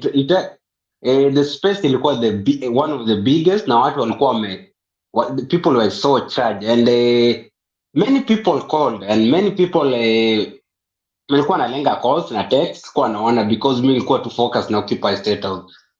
But sikuwa najua people are going to breach the State House walls. And secondly, hata wange breach hatuna IBC. That's why I had tweeted that morning about IBC, which means if we are to do this thing right, we are doing the right way through constitution. So tukitaka hii kitu ipenye, we should follow the constitution. So nataka tu kuambia that time many people called and they were nilikuwa nalenga calls until I pick one and it was somebody from military mwenye aliniexplainia, alikuwa yako alini one of the friends akaniexplainia, akaniambia mnaweza breach but after that military can take over, and I explained with the whole truth the next day. So I'm wondering, but anyway, saizi kuna hiyo confusion. Somebody said safari inaanza, kuna wenye watadrop, kuna wenye watakuwa confused. I don't have any problem. Saizi mtu akikuwa accused akuja na facts, ukikuja na solid facts, unaona kaa Otero sahi we know is a sellout because hakuna mali atajificha, like asha tell soul yake. So mtu kama mimi, kama uko na facts or anything, just say it. Like nashangaa, unajua kuna mahali unafikanga hata uwezi argue na mtu because utaargue mbona sasa, because you are on the right track of kutetea justice. Haina haja uanze sijui, hata ningekuwa nafungua space kai ya nini watu wa jam, what reason nianze kufeka Otero hadi the last minute anatoka watu, what reason? Tuko tunaulizana hata na Anifa, mbona mtu aende hadi mwisho? And I asked Anifa news is, nilimuuliza asubuhi leo, mbona huku niambie mimi niseme, mimi singeogopa kusema last week ama sijui when atina huyu amenunuliwa, which personally I know which personally alinunuliwa because niliona yeye ndiye alianza kutweet tusiende status, which was the first one, and he has been against the movement since last week. So I have know so many people here were bought. So ukiwa na info, mimi siogopi, mimi nitasema tu, mimi nitataja because we are doing the right thing, na hatufai kuwa na watu wenye wanaweza chenye Otero amefanya ni kama mtu mwenye umeenda place then anakudunga kisi ya mgongo juu yako nyuma yako, anakuguide kwa tani lati tunatafuta kitu, then anakudunga kisi ya mgongo. Same. You should never accept money for activism. That's why I always go against Boni. That's why I'm always against Boniface Mwangi, and he knows this. Because I don't accept activism yenye inalipwa. Either white activism ama usikubali pesa. Usiwahi kubali pesa kwa activism. It doesn't work that way. Nilisikia mtu hapa akisema ati hata kaa ni 10 million I can sell my soul. No, you should never say hata kaa ikuwe priceless, hata billion. Just leave activism. Wewe fanya biashara yako, kuwa politician. That's what I'm just trying to put across. So Jelani, naona umeinua mkono, you can talk. Na niko just pissed off na Miguna because ni mwenda wazimu wako Canada. Siwezi sema ni somebody I know or anything, but unajua sasa hivi nikisema Jelani you are a traitor, ulilipwa 5 million, people will believe me because it's Kimuzi and many people believe me, you know that. Anyway, it's okay. No, I wanted to say I'm Jelani. so grateful to Hanifa because she didn't, even when she found out this information, hakutuambia. Because if she had told us, if anybody had told us this last week, hatunge believe. The same way Oduk has been tweeting all these things and then we think he's a madman and we don't believe him. Hakuna mtu ange believe history ya Osama because of how he was tweeting. And her silence is what has allowed Osama has painted this picture for himself. Yeye tu na brush stroke yake akatutwitia hizo vitu zote, akachocha watu, akaandika hizo vitu zote aliandika, and then finally revealed himself as the traitor that he is. So it is very good. It's very good that Hanifa did not come and announce, oh, this person is a traitor. And there's something Khalif said that was so important. He said, the truth, you can't hide the truth and you can't hide the sun. So it's hii kitu hata hakuna point ya kushinda tukisema oh, so and so was paid, so and so is on this payroll, so and so. The truth will come out. Hakuna venye utajificha. There's no way you'll spend all day lying to people on the internet and pretending you're part of the movement and this thing doesn't come out. Itatokelezea. It might not even be today, it may not be next week, but the truth will come out. Another thing I want to say, this divide and rule thing, it's been very, very effective. That day for Occupy State House, we had the space. We had the space that had 100K plus people, and everyone was very, very charged. And then Kimuzi's space dropped. When Kimuzi's space dropped, nikaweka space because I couldn't reach him. I was trying to call him, I couldn't reach him. So nikaweka space. My space didn't have that many people. I think who were like about maybe 20K. Quite the second space, by that point, there was already people tweeting and writing, oh, msiende State House, oh, and then I remember tweets that were being written at me and Kimuzi, we are beating war drums and we are even in diaspora, hata hatuko huku home, kazi yetu ni kuambia watu waende State House wakauliwe huko. So I had to clarify in my space, nikasema me personally, I was for occupying State House, but if it means mtaenda huko kukufa, I don't want you to die. And what then happened, because Gerald Bitok was on that space, the next day, how bloggers, the same bloggers who used to spread COVID propaganda, na mwende mwangalie timelines zao, because I remember that Kitu Gani group, those agency fools, those same people the next day ndio walikuwa huku wakizunguka wakisema, oh, Jelani this, Kimuzi that. They were busy spreading like just information to make it seem like Mimi, because I said people should go to State House, or because I was holding spaces and everything, Mimi Njombaya. And this thing has been going on every single day. Unasikia story, leo tena imekuwa Kimuzi ni NIS, kesho, like it's just very efficient propaganda. It's extremely efficient propaganda. And we have to decide, as people who are pushing this thing online, we have to decide, tunasimama upande gani? What is the message that we are pushing? We put aside all these side shows, we put aside all this trying to bring people down, and we work together. Me, that's what I think. As of Osama, deplatform him. If you're still following him, unfollow him. Watch msirudi kumpea any more attention. Wacha hiyo pesa amekula. In Kikuyu we say nega nuone shwaria. If hiyo pesa amekula, wacha atosheke na hiyo. Like, let him not have another platform here. Let him not have even all the power you people have given him, where you can't even call him out when he's doing BS. Like a couple of weeks ago, I think he was attacking Molage, and then there was a time he was attacking Guantai, and then there was another time he was attacking Kalasinga. None of you ever call him out. You guys are just there laughing in his mentions. Now see what he has done. Now see what he has done. So we just need to deplatform him. That's what we need to do. Wacha nisikasirike sahi. Let's give somebody else a chance to speak. Jamrick, please go next. Then Andy.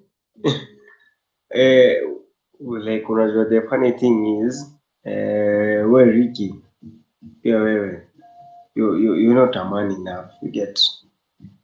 Najua uko follow and everything, una get. Hata side on like me, I think his space after me co-hosted, and you like, hey, I'm texting Ricky, naona Ricky ameniunfollow bro. I'm like, bro, what the fuck is this? Unajua, like mi nataka ku prove my point out, but I think Ricky is just nasemaje, you're not different from Osama, una get. Like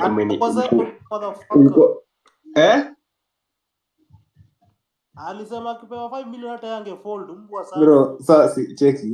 Personally, mimi bro, when ni malaya, unajua hauna stand, una get. Sawa. Jamrick, kwanza ujue wewe ulinunuliwa, you are a sellout. Wewe ni mtu wa Newgate, hii mbona unafanya nini hapa? Unasikia bro? Mimi sijabayo fucking shit, una get. Jamrick, listen. Huyu Jamrick ni sellout. Huyu Jamrick is just like you, bro. Jamrick, you're the last person who should talk kwanza. Wewe motherfucker kwanza ulituuza kitambo.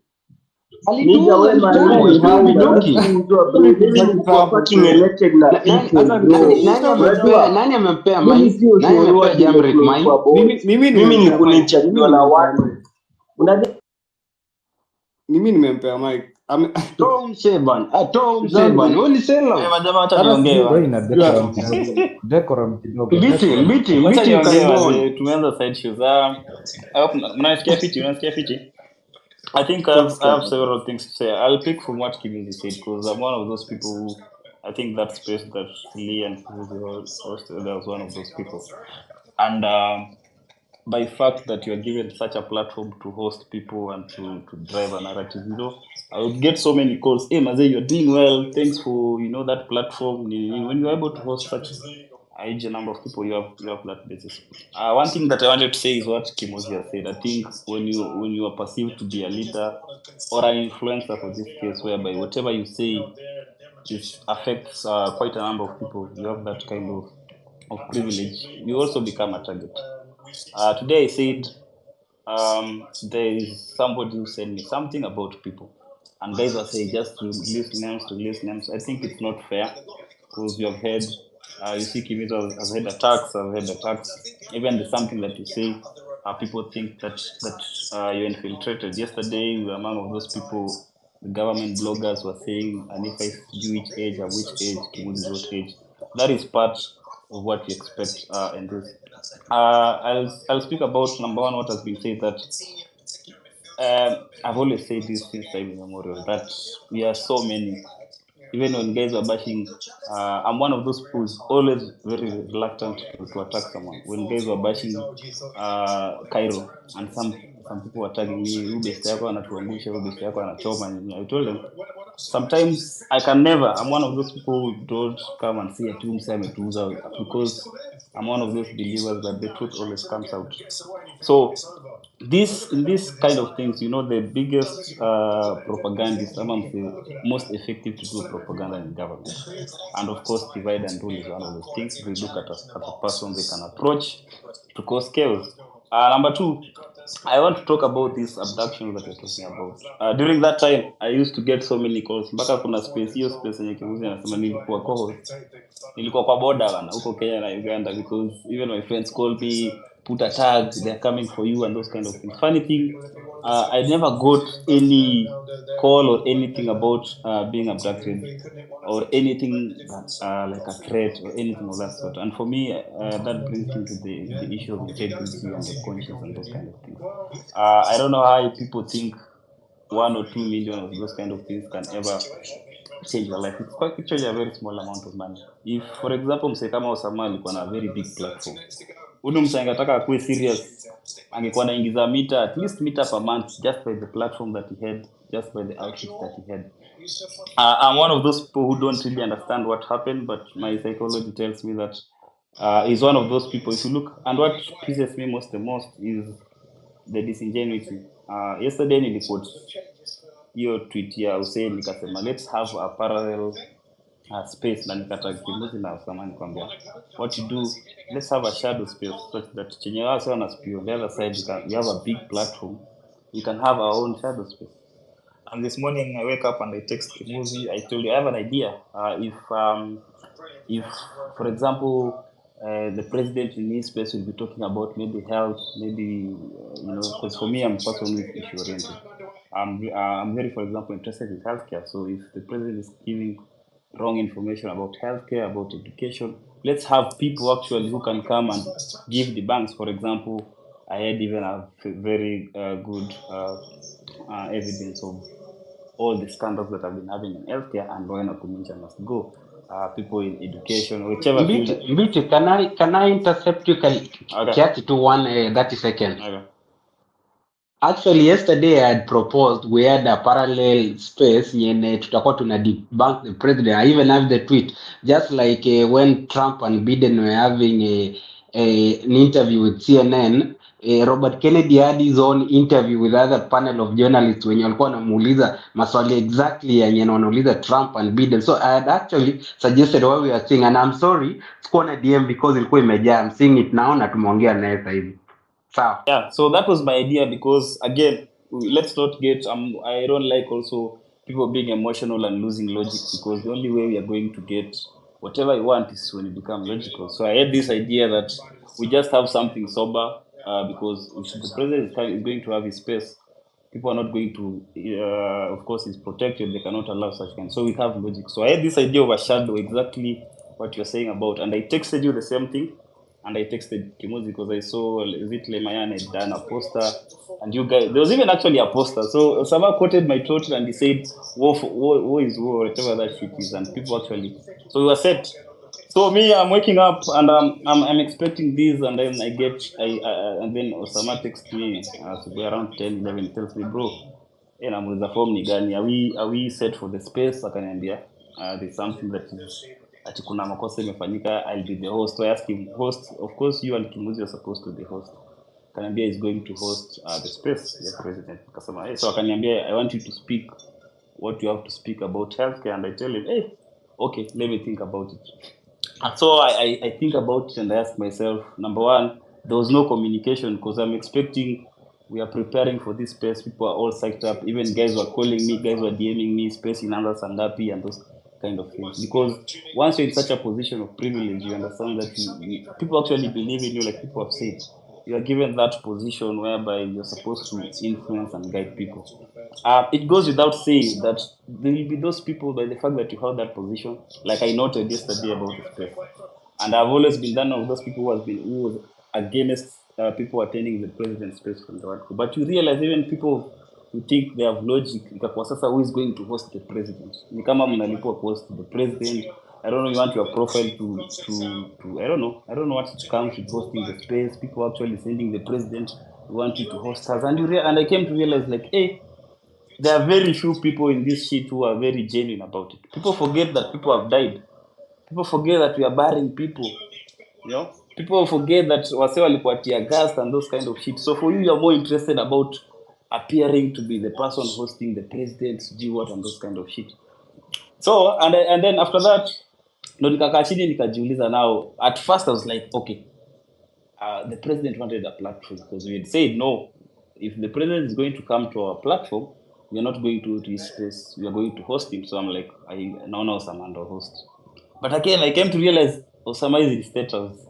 Osama, kwanza if you paid attention when the space was starting, he said, niko kwa hawa yangu, I want to fix the internet and that kind of shit. And that's what pisses me the most because for whatever reason, if the president has approached you, if the government has approached you, what is so hard in telling us that by the way say, is any maze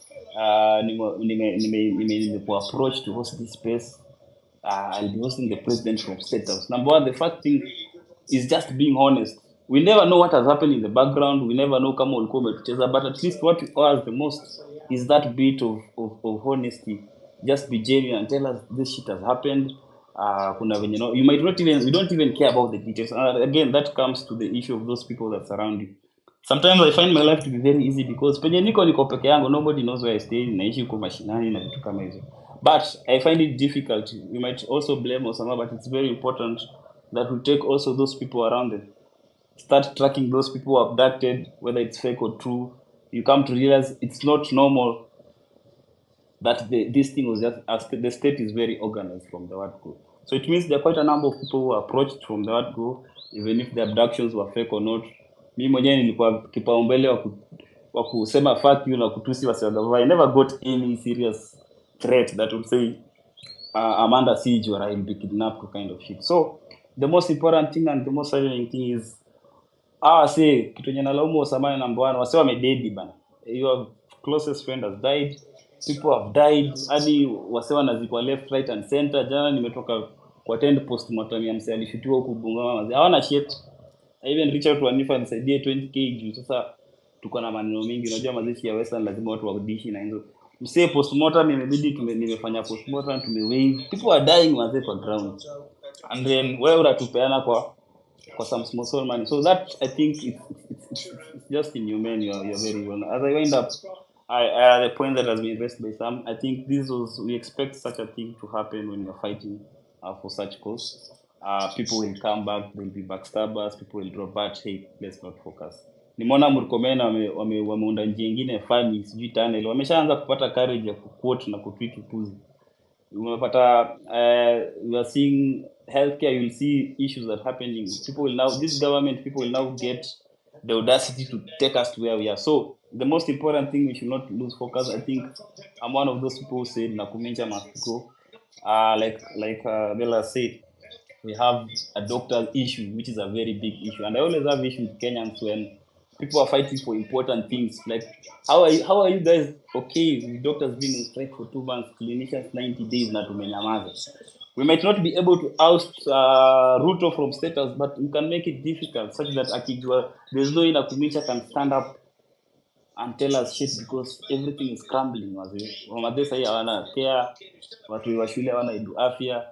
NHF ndio they are fucking up with this SHF. There's a lot of conflict of interest, there's a lot of quid pro quo in healthcare and many other sectors. So why don't we be people who speak? There are so many issues that we need to address, as I said before. And wasa wametuangusha, many people will fall back. Maybe people will turn around, wageuke wakuwe chumvi, but let's not focus. As I wind up, so let's not lose focus. Easy story, mwanza kutusiana hapa sijui who are you. We might have divergent opinion. It's very disingenuous of us to expect that you say kama Ricky utagree na Kimuzi ama utagree na nini. I don't mind differing on opinions, as well as agree na Shanky. So that one is allowed. But what is the most important thing? We should focus on what is the main goal and what is our goal. Hizi stories zingine za msee sijui amefanyiwa nini hizo. And again, like I said, we don't have even to worry about who was paid and who was not paid. Mselewa ameniambia wasalilipo, aliniambia wewe relax tu, give it time. Amenipatia so many details mpaka nikasema hey, because akaniambia you don't even have to worry, just give it time, people will start exposing each other, and let's do that. Msikwe wase kuanza kuingilia msee hivi na hivi. Even these politicians, if you come to realize one thing that I've had an issue, Nani has talked about Miguna, Kimuzi. We were very apolitical in the sense there are no politicians. We were just guided by issues. There are so many joyriders who hijacked the movement. They brought Kina Migunas. You realize there's a lot of opportunists, even the politicians themselves. Whatever hogwash is happening in Senate about they are woken up. These are politicians. So let's not attack each other. Miguna alianza kuride the wave last week, I think so. Like alianza kuride after tumekuja so much, after ameona kuna something that is cooking and he's here accusing people. Bro, it's so sad. Let me tell you something. Your space, the first space you will 100 and something K. I think it was a cost. I got so many calls. Even my uncle's politicians were there. There's a former governor I went to see. Oh, this is the guy who was so many politicians was so an opportunity, especially those people who have been anti-government. Wanasema endeleeni kufinya nini. So unapata mseka Miguna anahostiwa. Even those people hosting those spaces, they are the same people who are fighting to host the president. There are so many people who are saying, oh, they were fighting. If you paid attention yesterday, they were fighting amongst themselves. Who is going to host the president? Please come, president. Please host us. This is a lot of bullshit, maze. We started very well. Tulikuwa na space yetu. They did not believe that people could come and join, and that's what we need to focus on. Even people there are so many politicians who paid. People like in Safaricom, they are involved. So there's a lot of people at play. The only way we remain focused, we become very organic, we become very genuine. Do not entertain any politician. Do not listen to any politician. Let people attend their spaces. Miguna, because you know how many million followers they'll get to. I don't know why people are fascinated by numbers. I said yesterday in the space we had with Wanyama, I'd rather have 10 people who are very genuine about it. We are speaking about issues. Hata tukikuwa say 10 na tunabonga the real shit, you realize this infiltration will not happen. That's why unapata politicians. Why are we complaining about Osama? Because politicians got to him. If you are very genuine, if you are very genuine, by the way nimekuwa nikitweet everything consistently. Hakuna hata msemo mmoja anaweza ni approach kufanya it, because you are very organic. Even people around you know you are organic. But the moment you are compromised by politician and money and those kind of shit we do. So as I wind up, let's remain focused. One of us has fallen, unfortunately, but let's continue. Not one, but I know there are many, because that shit I know there were quite a number of people. Let's remain focused. Tutaendelea as people wale joyriders they will fall. So on Monday maze, let's continue the same spirit. Let's fight for our interns, let's fight for our nurses, let's fight for our clinicians. Walimu wako na shida bro. Education next, fight for these people. Wasi wa agriculture, sisi wakulima kama sisi wale tuko na issues. Let's just have a systematic approach. Of course we need a change of tact. They are here listening, but let's be focused. That is what I'm trying to say. Thank you. Okay, nice daktari. I'll have Nevs go next. Ngoja hii mic na anasema neti yake iko na noma. Then we'll go to Pill of Hope. Yeah, Nevs. Pill of Hope after you. Okay. Yeah, hey guys. Can you hear me? Yeah, we can. Ricky? I can. Kaka. Okay, thank you. So, Sorry, been pressing Ricky because I needed to speak a bit. I've seen that we are spending a lot of time complaining about this guy Osama and all that. And I feel like if you're driving and one of your tire bursts, you don't stop the journey. You just change the tire and move ahead. So we are taking a lot of time and wasting a lot of energy on non-issues. If, let's assume, God forbid, I was the one who prayed the Osama thing today and I died, will the movement stop? No. So we are wasting time on nonsensical things. Be it he was paid, we shouldn't even be waiting for how much money he was paid or how much or whatever or how many they were. That should not be our problem. We should be focusing on what is the next step. And the next step, which I think is somehow, I don't want to be I don't want to get into people's heads or like judgment, but I think the best route that we should approach is on good governance and corruption. These things that bedevil our government all the time. I had looted so much for this space, Kimuzi, that I tried to put some message out there that, in my opinion, I would rather have these guys who host this space, Kimuzi, Porokemani, Hanifa, and one or two other people who does this. You hold a mega space whereby you will have a multitude of listeners, and from then on you can decide who will be hosting. Why? Because if we keep on having divergent views, like now, you have this space from Kimuzi, another guy there, Afrocentric or whoever, is having a different space. So we keep on losing track. We don't know where we are going. We don't know where we are headed, and most of us are looking up to you guys to see, where this thing will take us. And I believe we can go far if only we are focused. We should, in my own opinion, I'm not for, like Ruto must go, because for me, it doesn't matter if Akao is sitting, as the president, and I'm getting better services. That's all that matters. So my point is, how can we get good governance? How can we get return for our money or whatever investment that we have done in the government or in this country against who is sitting there? It shouldn't be a big issue. I think I'll be very brief. That's all I have to say. Kind, thanks. Okay, nice. Pilo, hope go next, please. Alafu ukiongea, please drop as a speaker. Na say on request mic on this one. Good evening, ladies and gentlemen. Kimuzi, am I audible? Can you hear me? Yeah, we can. You are very audible. Okay, perfect. Now,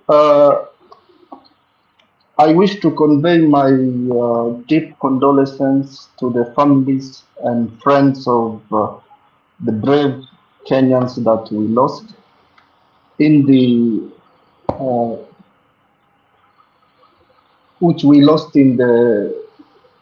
Mandamane. May God rest their souls in eternal peace and those families get a closure. And as I start, I'll take some time, so I hope each and everyone would allow me to speak so that I can be able to demystify the man who is called William Ruto and the solutions that we have and where are we going. He hosted the space today, and it was a teacher who is, yani alikuwa ni mtu anasomea watu. He was not there to be able to talk and to be able to, sorry, my background is quite noisy. So William Ruto is a conman in chief and not commander in chief. And the government is heading now is a crime scene. We are the ones who gave him power through the ballot, and we can still be able to get him out of office. I don't want to attack Osama. I don't want to attack anyone who has let us down. They did what they could do. All I can say is let us soldier on. Now, Mr. William Ruto is somebody, you guys are talking about this runaway corruption, but I need to bring to your attention, Kimozi. Each and every morning, Central Bank of Kenya takes money, about 17 million shillings to State House, which has been the norm. And why do they take? It is always in denominations of Kenyan shillings, dollars, pounds, and euros and yen. It is always taken to State House just because of any emergency of the presidency. He can be able to survive within that day. But the question is, does that money go back to Central Bank of Kenya? No. Where does that money go? Every day, 17 million shillings leaves Central Bank of Kenya to State House, and it never comes back. William Ruto and the people who surround him are a group of conmen. There are a lot of people who have lost their money. There are a lot of people who have closed their businesses, and there are a lot of people who have been conned. I have the list of all the people who have been conned by the government, including the president himself and the people around him. William Ruto is in that office. You guys wonder where does Oscar Sudi get the money? When William Ruto was the deputy president, Oscar Sudi used to take people to the deputy president's residence each and every morning between 5:30 and 6. You are going to meet William Ruto, you have to give out 5 million shillings. And they used to divide. William Ruto appears somewhere, sits, talks to the people. If he sees you are credible, he will do business with you. And he will not do business with you, he's going to steal your money. So that is major corruption number 2. These people are in that office to sell their time. You can't be able to see them. And if you will be able to see them, you will have to fork out money.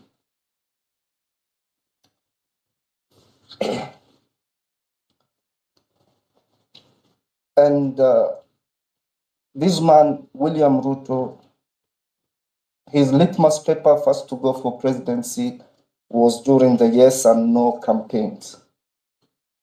He schemed. He was able to raise the votes for the no brigade, then came into power, schemed how he's going to take over from President Uhuru Kenyatta by dividing the Kikuyu community. Sorry, we are tribeless, but I have to say as it is, where did the rain start beating us? So William Ruto came into that office, schemed. They fell out with Uhuru in 2016, late 2015, early 2016. And he was to be jailed in ICC, were it not for Ambassador Monica Juma, who at this end betrayed Uhuru Kenyatta.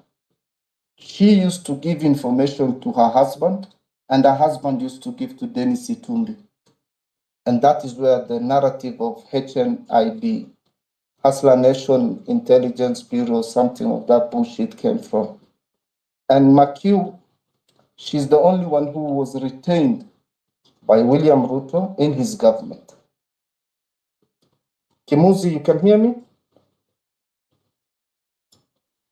We can hear you loud and clear. Yeah, we can hear you. We can hear you. We can hear you. Go on. So I'm audible, right? Yeah, Yes, you're you audible. are. Very, very. Okay, perfect. Now, when you're running a government, you should be a businessman, not a politician. You should be able to come up with solutions. William Ruto today has no business and has never been a businessman in his entire life. There is no factory or company that he has brought it from scratch.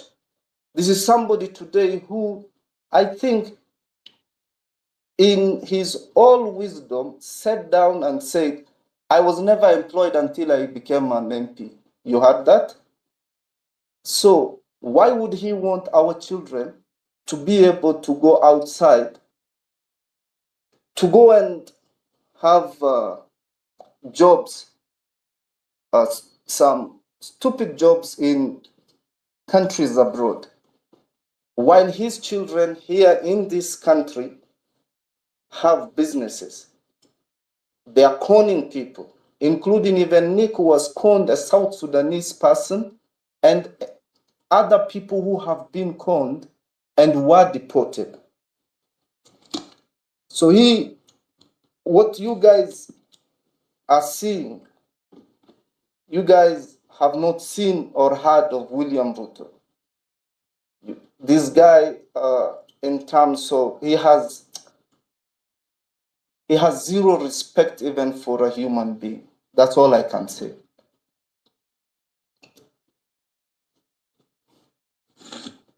In the run-up to 2017 election, the guy schemed, sat down, divided the emerging leaders from the central region who could be a threat to his position, including the likes of William Kabogo, who they gave out a very, very, very bad narrative. And I can see he's here in the space. He can hear me.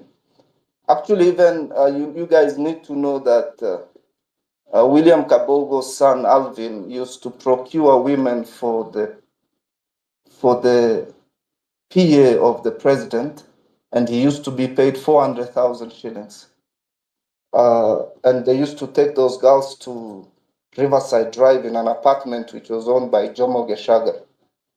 All the money that was stolen from Eurobond was divided amongst these people, and some of that money is invested in Dubai through a real estate company owned by one man called Brian Etemad, who works for Uhuru Kenyatta.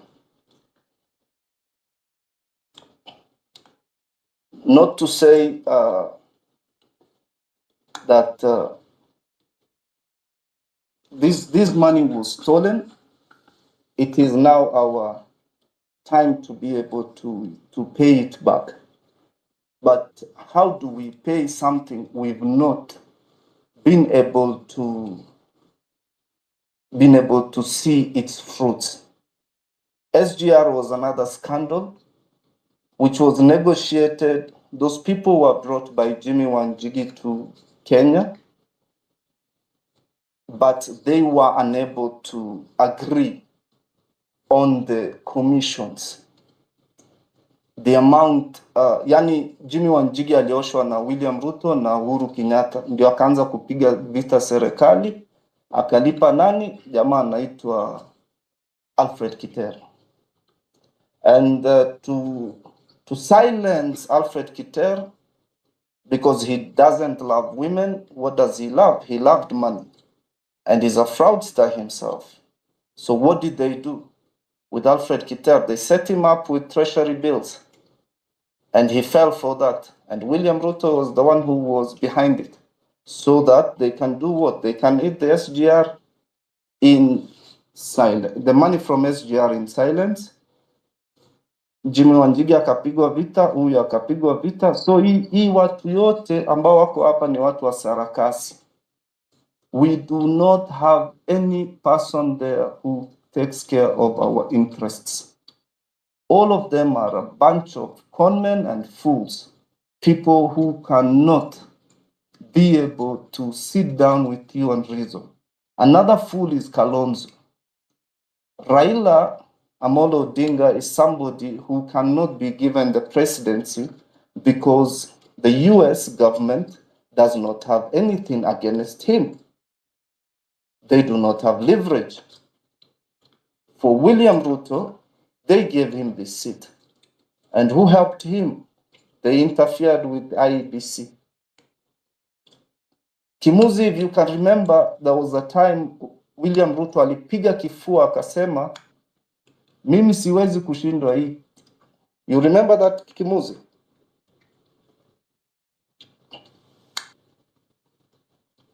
Hello, Kimuzi? Yeah, I remember. Hata umenikumbusha mali aliambia kijana fulani kwa Kitale, wewe kijana unaniongelesha kama nani? Now so many things make sense.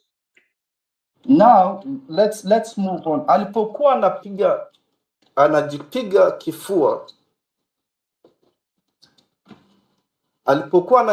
kifua, they had already infiltrated the IEBC system.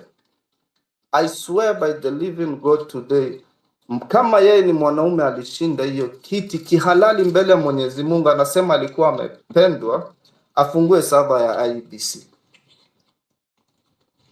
Mzee Raila Amolo Odinga had won fair and square.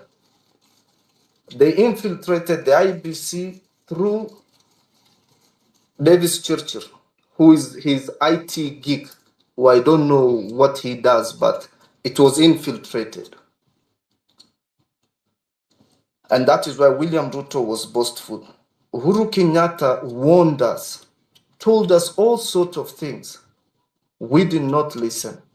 We were being arrested. Myself, I worked with this guy since URP days. I was there when URP was formed. I was there when UDA was formed by this guy who's now a nominated member of parliament in Yala. Yule anatembea na crutches and Duale in Narok. That UDA was born in Narok. And these people have no absolute way to govern a country. You cannot govern a country through con men or con women. William Ruto is not somebody, against the amount of money he has and the time he has worked for in government. If you question him, how much worth are you? And how much have you worked? Or how many years have you worked? What was your salary? What was your per diem? How were you able to get these billions of money, these expensive watches, these ranches you bought? And you have no, haina shida, wewe kama unaweza kuiba, iba, lakini you take the money out of Kenya, start it somewhere, it never works, it does not do anything, then hata mchanga bro ukiokota, inaisha. Unaenda mali nyingine, unaokota tena mchanga, inaisha. Hii nchi, we will not have a country. Believe me, you will not have a country come 2027 if this guy is still on the seat. Saizi munaona hii, in State House, whatever you guys don't see is way more than what is in public domain. I am here. I am part of those people who financed this guy's campaign. And when he came in, sisi ndio tuliaktiwa kwanza. Bad policies. You tell the guy, bwana, this is not how the government is run. Do this. No. Unawekewa tax ya 1 billion shillings. unafungiwa. How many companies have closed in Kenya? How many people have run away from Kenya because of the bad policies the government has come up with? Afadhali kina Kabogo, these are people who are well known, alikuwa na clearing Mombasa.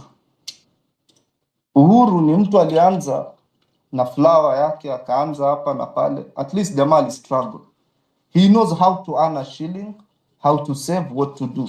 Lakini the man we have here in question is somebody who has been brought up in a poor environment, which it was not his liking to be born to poor parents, or their upbringing was bad. But when he got there, he got excited from the word go. He's somebody who has not earned even 100 million of his ya jasho yake, yani amesema hii ni jasho yangu. Somebody who goes buys suits, watches, shoes, tells people how to use a fork. Na ni mtu alikuwa anakula pale Kamagut, sijui wapi Sugoi, alikuwa anakula na mikono. Unaanza kusomea watu ati kizungu hivi ndio watu wanakula. How did you suddenly have etiquettes of eating with forks when you were born eating with hands? So the man who we've put there, I'm really sorry. I voted for this guy. I campaigned for this guy. I broke my bone for this guy. I got people who financed him. But I am really sorry because I did not know. Was he going to change, or was he going to turn? Was he going to change to be a better person, or was he going to change against us? Now, clearly, this man has turned against the country. You guys, things are bad. Economically, things are bad. Do not be lied to. We have to put it, black is black and white is white. A lot of factories have closed down. When an investor comes into Kenya, they take him to State House. They tell him, you want to see the president? Yes. Okay, bring 20 million, bring 10 million, or bring. Now the stakes are high. Even regarding Gachagua, who just came from the village, these days, for you to see him, you have to have 5 million shillings. So the question begs here, are we going to be able to keep up with these people who are going to fleece and make investors run away? Brother, Kenya is Kenya is a very strong country with beautiful souls like you guys. People who are strong enough, people who can think for themselves. I would like you guys to sit down and reclaim this country. It is going to the dogs. The person in question cannot manage even a petrol station, cannot be able to manage a factory, does not have anything at all. And the likes of people who advise him are people like David Langat, people who he does not listen to. Ubaya ya William Ruto ni moja. Ameongeza kiburi, ujuaji, ujinga, ulafi, yote kwa pamoja. So how do you deal with a fool who's heading a group of fools who are clapping for him? And this country is ours. It's going to hit us hard if this guy will still be there in the next coming years. By any means possible, the only way we can get this guy out is who gave us this guy? The Supreme Court. We need to move to the Supreme Court. After moving to Supreme Court, we need to have a digitalized system whereby we can use our ID to be able to vote, even if the IBC is not constituted as at now. We are able to have this guy. We can be able to have this guy out because the same constitution that guaranteed him is the same constitution that can still protect us and protect also his rights, but also protect the rights of each and every Kenyan who is here in Kenya. We do not want to see our children go out, our girls go out. Do you know what members of parliament do when they go outside to Dubai or Qatar or wherever they go? They go there for fornication. They go there to have to spend time with our girls. So does William Ruto want to send our girls to Dubai or any other place so that when he travels there, he's able to go and misuse them? Or these members of parliament, kina Didmas Baraza, kina nani? Kwanza huyo Didmas Baraza akijaribu kuongea, tuko na news yake akikulana na mwanamke Morocco, a Moroccan lady. We are going to bring this whole thing down like a house of cards. William Ruto kazi yake akiona mwanamke kwa room. William Ruto is so bad in such a way that if a woman goes and visits him, the first thing he touches is her boobs. I have a list of them. Alikuwa nakula dem MCA kutoka this northern, I think Marsabit or Isiolo County, pale Hemingways.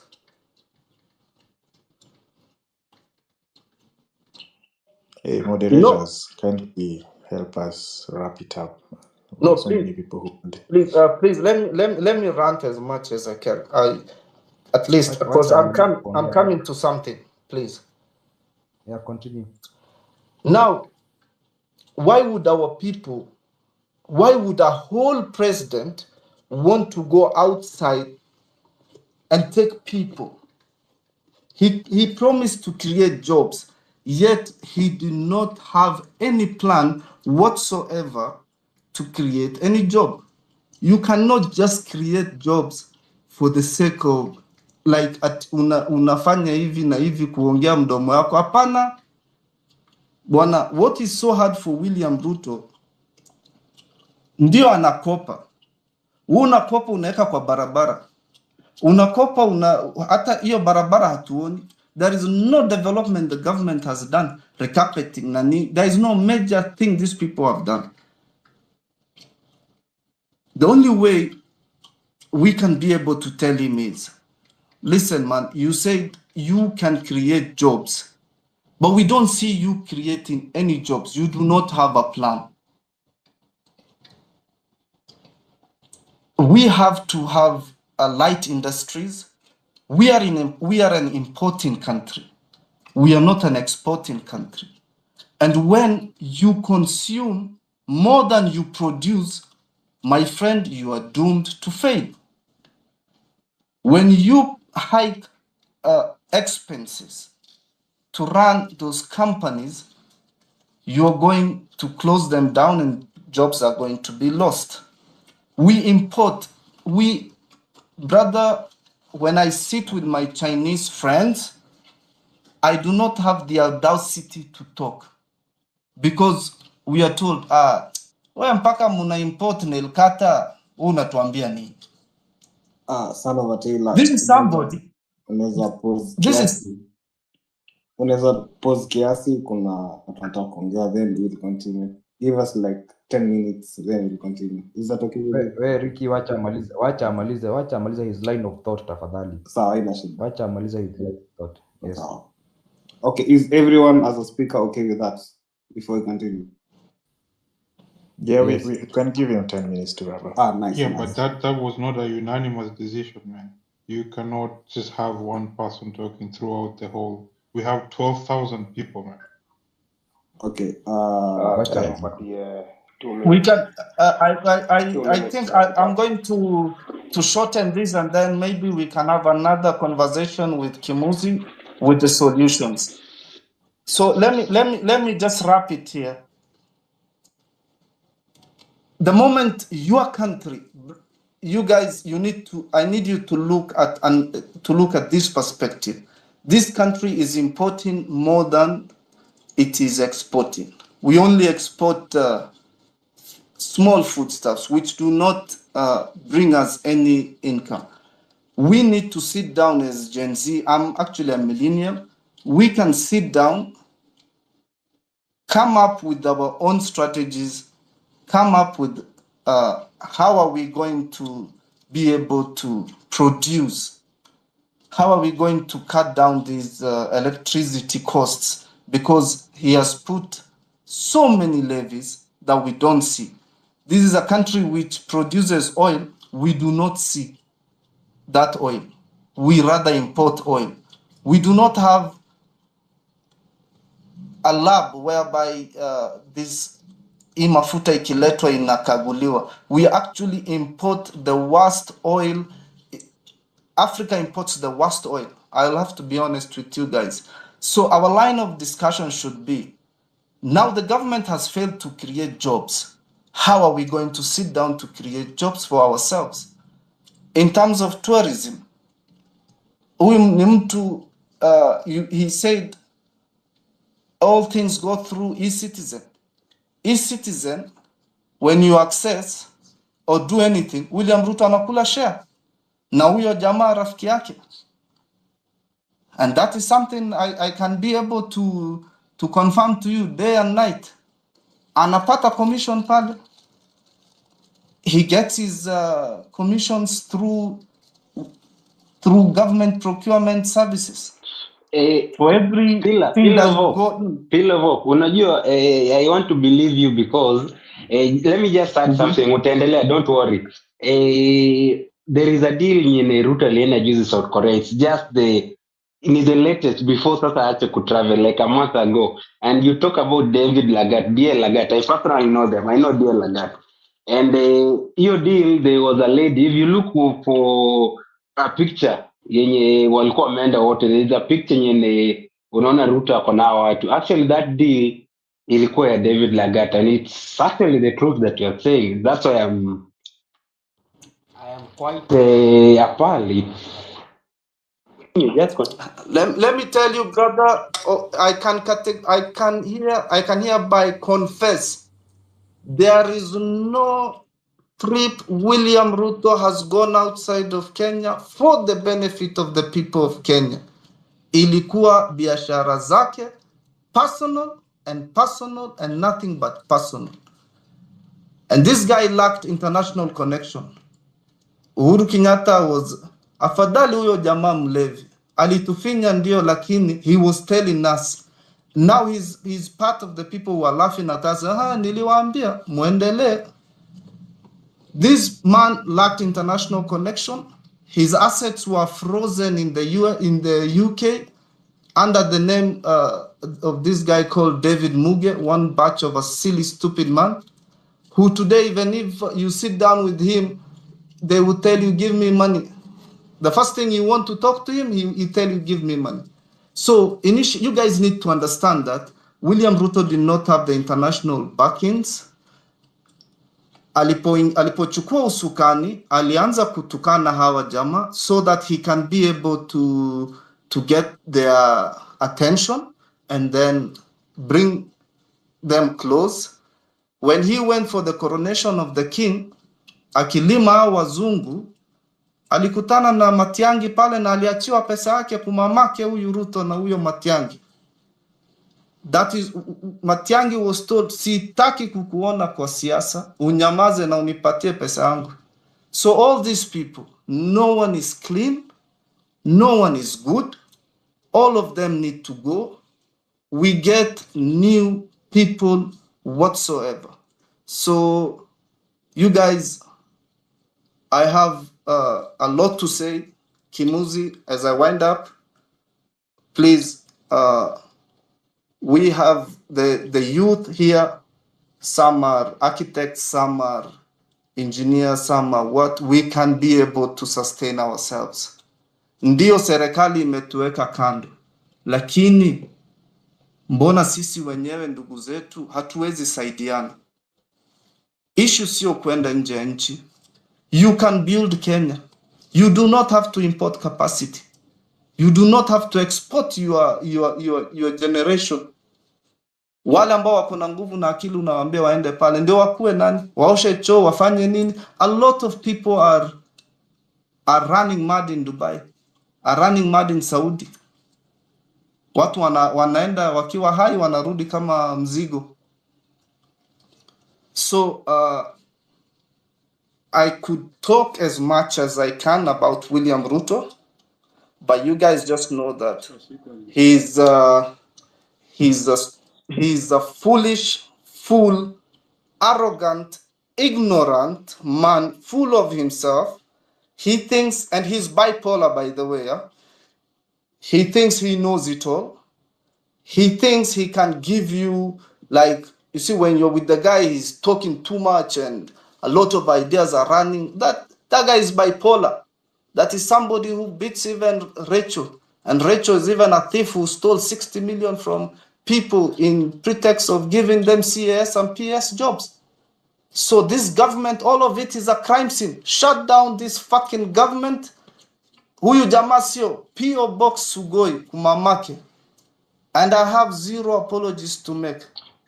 And the website will come up stating all the dirty deals this motherfucker has done, the people he has stolen from, the amount of money the government he stole from the government. And let me tell you guys, this guy, do not expect anything good from this guy. He's somebody who will cool down to see your temperatures and then come up again. But let me tell you one thing. Whatever bad thing he did to Uhuru Kenyatta, is biting him now, is coming back to him now, and this is karma, and this is the time to pay back. Watu walishindwa, I was not around during the Occupy State House. Brother, Monday, ama Tuesday, 20 years State House, I will be on the forefront. Tuone kama yeye ni mwanaume ataitisha watu watupige risasi. Pillar of Hope. Thank you so much. IMF, we should burn down the offices of IMF and World Bank. Before, I'm really glad. Pillar of Hope, I know you are among the people. Na ni fiti sana, I know you are among the people mwenye labda ulitupwa nje, and hii ni mzuri sana for the intel. No, sikutupwa nje. Mimi biashara yangu, my business was hurt. We paid the taxes of up to 1 billion shillings and we closed down shop. Saizi sio I do not, because I am 31 years old. Nilianza kazi nikiwa miaka 16 when I finished school with no father and nothing. People have been my fathers and mothers. What I'm trying to say, but we will come what I'm trying to say, if business ingeenda vizuri atungepata intel. I'm so happy tumepata intel. You get what I'm saying? No, nimeshakupata lakini William Ruto sio huyo jamaa. Let me ask the question, Pillar of Hope. What business are you doing with the government? No. One thing, I've never worked for the government. I have never been employed by the government. I've never gotten any tender from the government. I've never done any tender. I am in the cargo clearing company sector. We do import goods on behalf of people. Our businesses were affected. That's all. I've never worked for the government. We used to give even money to these politicians. So we've never worked for government. I've never been able to get any contract whatsoever. What you've mentioned, what you mentioned, Pillar, you mentioned something very critical in David Lagat, and I know about that deal. William Ruto. No. I'm very happy that he has given us intel and we'll be hosting him on the space. But what we are saying, but listen, dude, we have like 10,000 people who have ideas, man. Give them a chance. Okay. No, okay. Mnaweza pea mtu mwingine mic. Timothy, we'll Kimuzi, talk. let the next person We'll speak talk to more you in first. private. We'll talk more in Yeah. private. For now, I leave you with God's blessings, and let me just be honest with you guys. Pangeni nyumba. Wacha tujipange. Thank you. Do Thank you. not wait for good thing from William Can the Ruto. next person speak, please? Okay, mwenye amesema kuna 12,000 people wa kuongea, kindly take over. Please, kindly. Well, it's not me, but I'd like to go next, Kimuzi, with your blessings. If you can hear me, please give me a thumbs up. We can. We can hear you loud and clear. Go on. All right, thank you. Lovely. Pillar of Hope, we hear you. We know.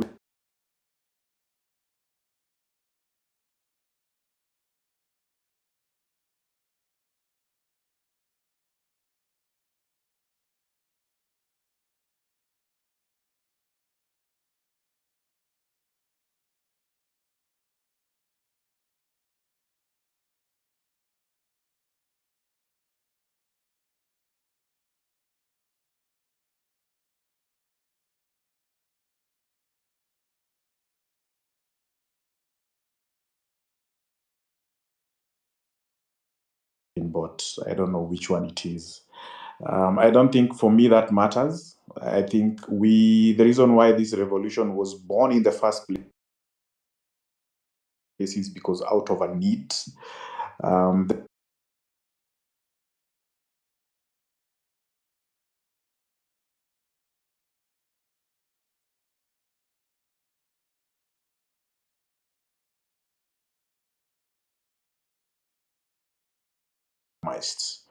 We spent an entire last week trying to discredit, and there's a gentleman who spoke here and told us all the tactics that are used by counterintelligence. We spent the better part of last week trying to fight the likes of Hanifa, who've done amazing jobs. An amazing job trying to help comrades who are injured, during the struggle.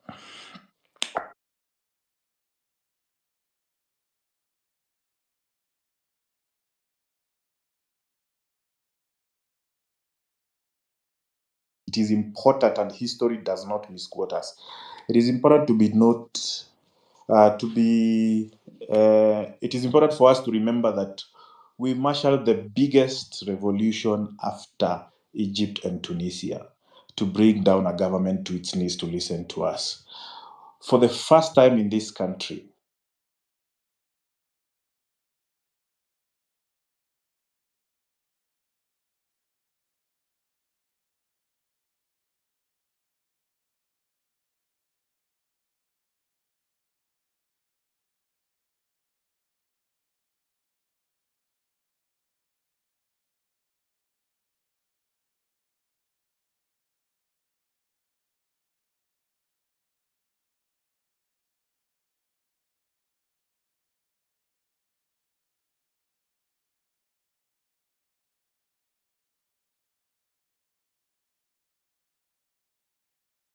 Daniel, there's nothing this government can do for you unless they are working for a social welfare to make sure your retirement benefits are paid in good time. Anybody else who's not in that class needs to fight tooth and nail to make sure that this government works for them. Now, the other thing that we all need to realize is that freedom is not free. It comes at a price. We've already paid that price dearly. We've lost 40 young people. And this is the part where I want everyone in this movement to be very responsible. These Twitter spaces that we are holding are the tone for this revolution. They are the communication centerpiece that dictates what's happening from the top all the way down. The people on other platforms rely on your conversations. The people on TikTok rely on your conversation. The people in the village rely on your conversation. We cannot afford to be reckless. We have a responsibility that when we speak from one vision. We speak from one script. Otherwise, you are misleading people who believe in this vision, and when they go to the ground, they end up being casualties. So we have a responsibility to our younger sisters and brothers. And Beverlyn was here and spoke very, very passionately about soon some of you are going to be parents. I'm a parent already, I have one child. Soon some of you are going to be parents. What kind of country do you want them to come to? Do you want them to be to inherit a country that will never do anything for them? Today we castigate our parents because we keep on telling them, in the last 3 weeks, we have done way more than the first and second and third generation revolutionaries ever did for this country. And I don't want to downplay their efforts in the struggle because they didn't have the same tools we are having today. They didn't have the same knowledge that we are privileged to have today.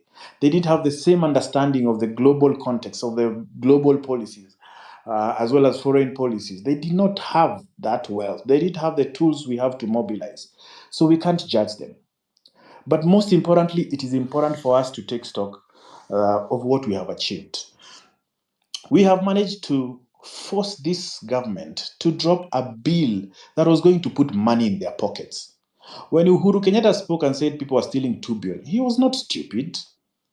He knew exactly what he was saying. And for you to think that we are going to bring a government that steals 2 billion shillings every day with nothing but a tweet is very delusional. It's very, very delusional. More people will be bought, more people will be harmed before we realize that light at the tunnel. So the earlier you understand this, the better. If you're not in this for the long run, then you might as well quit while you're ahead. Because just making the government drop this bill has them very, very jittery. The other thing that I need you guys to understand is when we started organizing, and I've been attending all of them from the first one, I have participated in this revolution with my resources and my skill set. When we started supporting this movement, we were ahead. The government ignored us. You know why did they ignored us? Because they were used to the usual protesters who are always considered pro the opposition. And they knew after some time someone is going to show up to claim to be their leader. And then they realized the numbers were rising. And they realized, oh, wait a minute, there's communication structure. Wait, these people are speaking in the same language.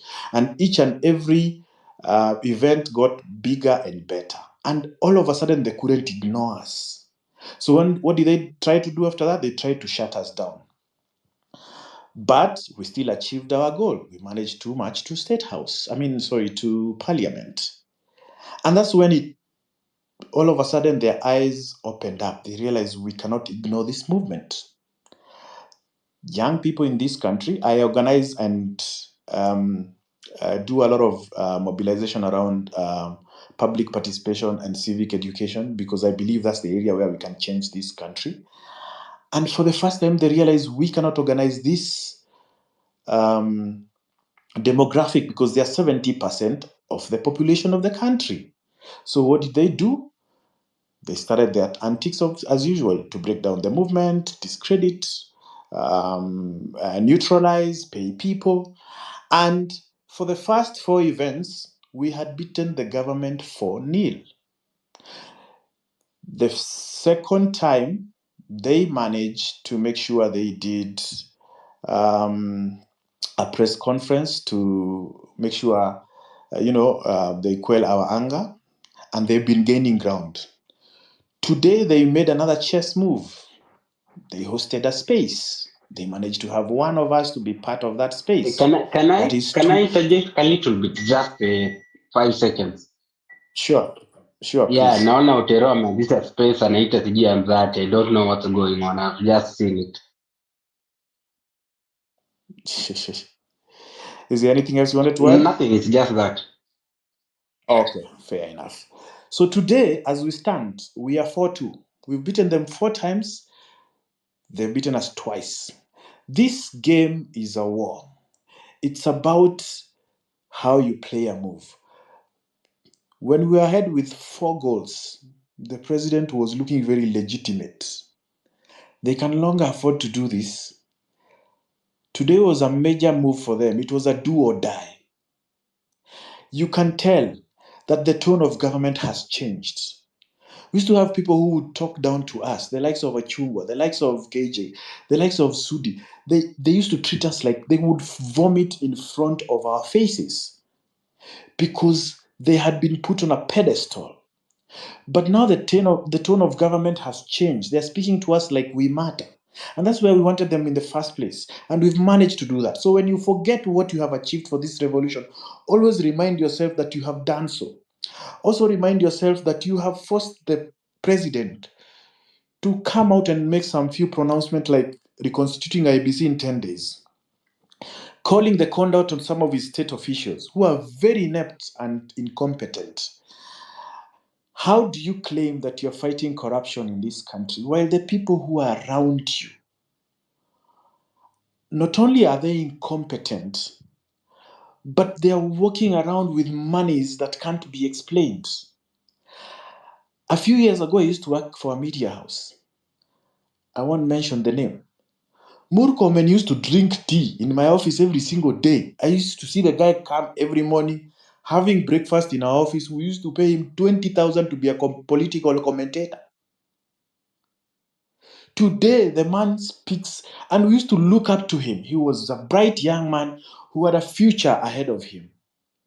And today, the man can speak from both ends of his mouth because, the amounts of monies that is hitting their pockets and their bank accounts and their families and the opportunities they have amassed and wealth, they have gained enough to disrespect you as a people of this country.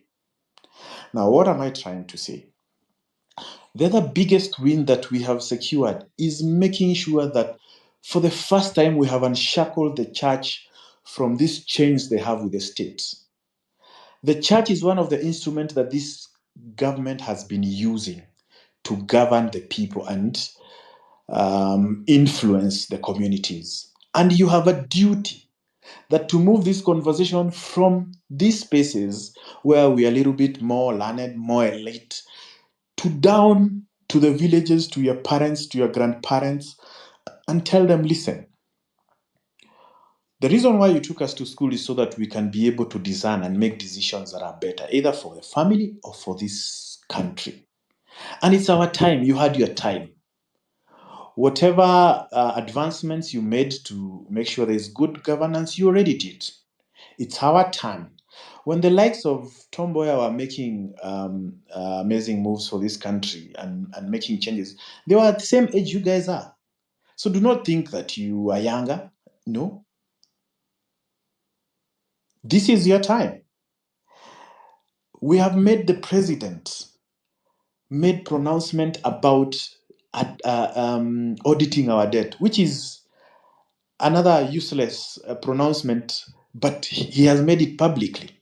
Of course, I don't think that document will ever be made public.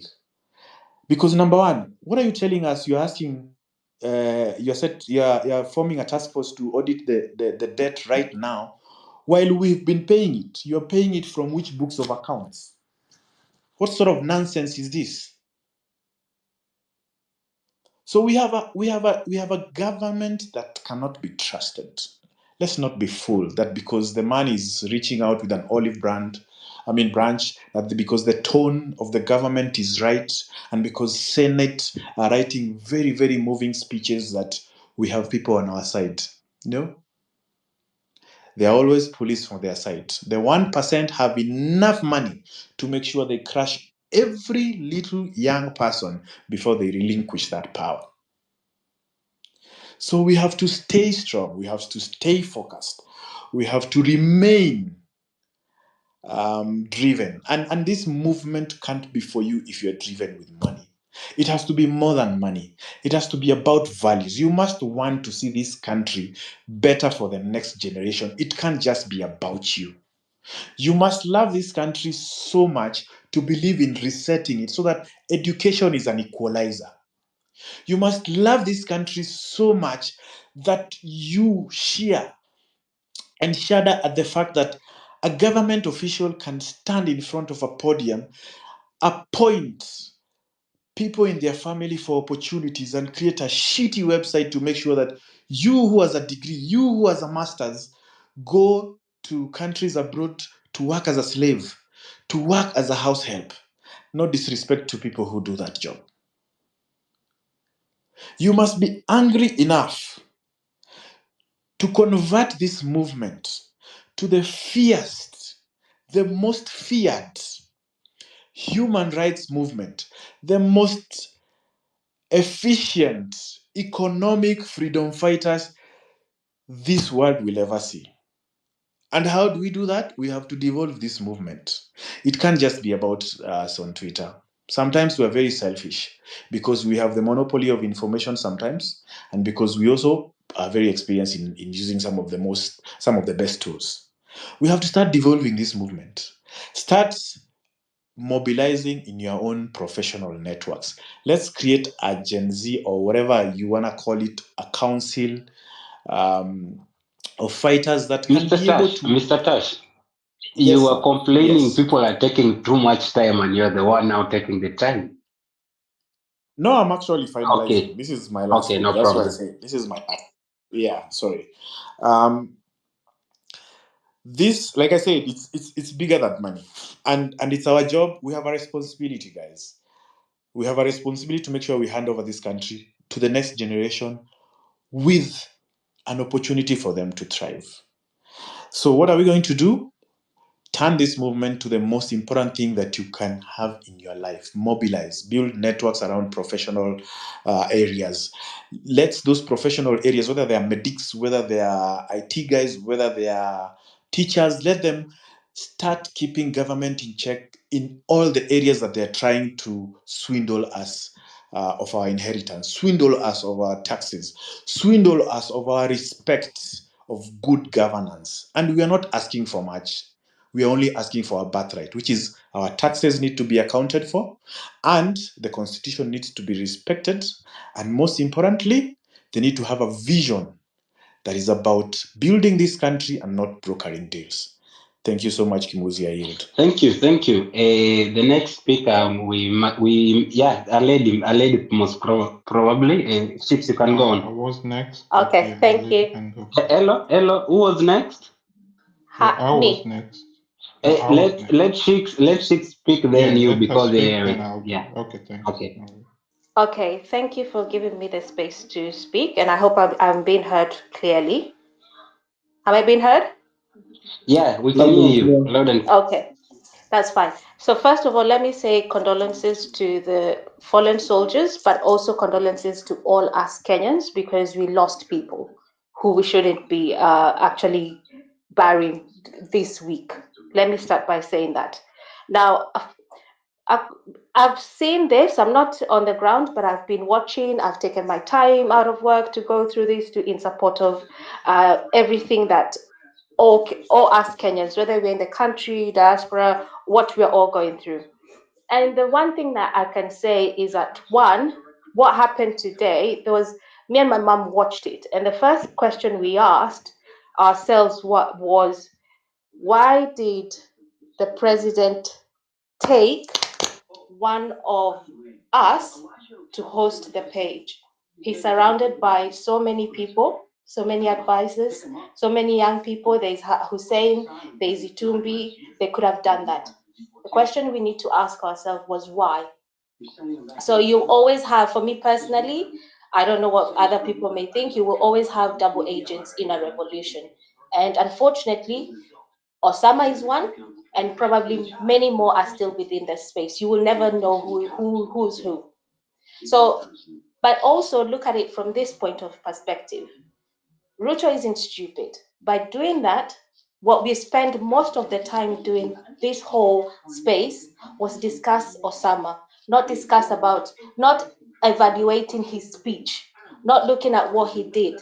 I don't know if you people caught, because I did, when he spoke about the 12-year-old. He said the 12-year-old got shot so many years ago in Buruburu. And then after that, oh no, it's the 12-year-old in Rongai, yeah?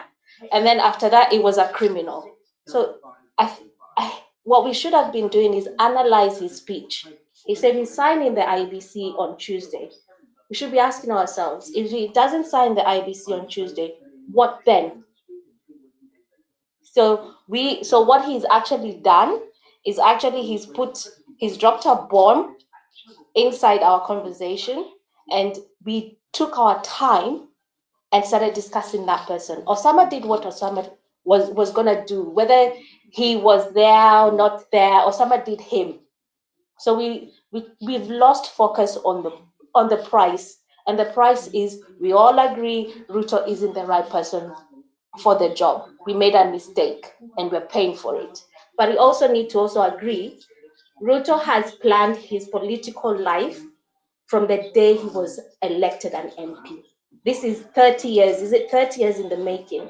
So removing him from the seat will be one of the most difficult things we will have to do and face. If we remove him on 2027, that is something we need to do. But we need to take steps to be able to get him out.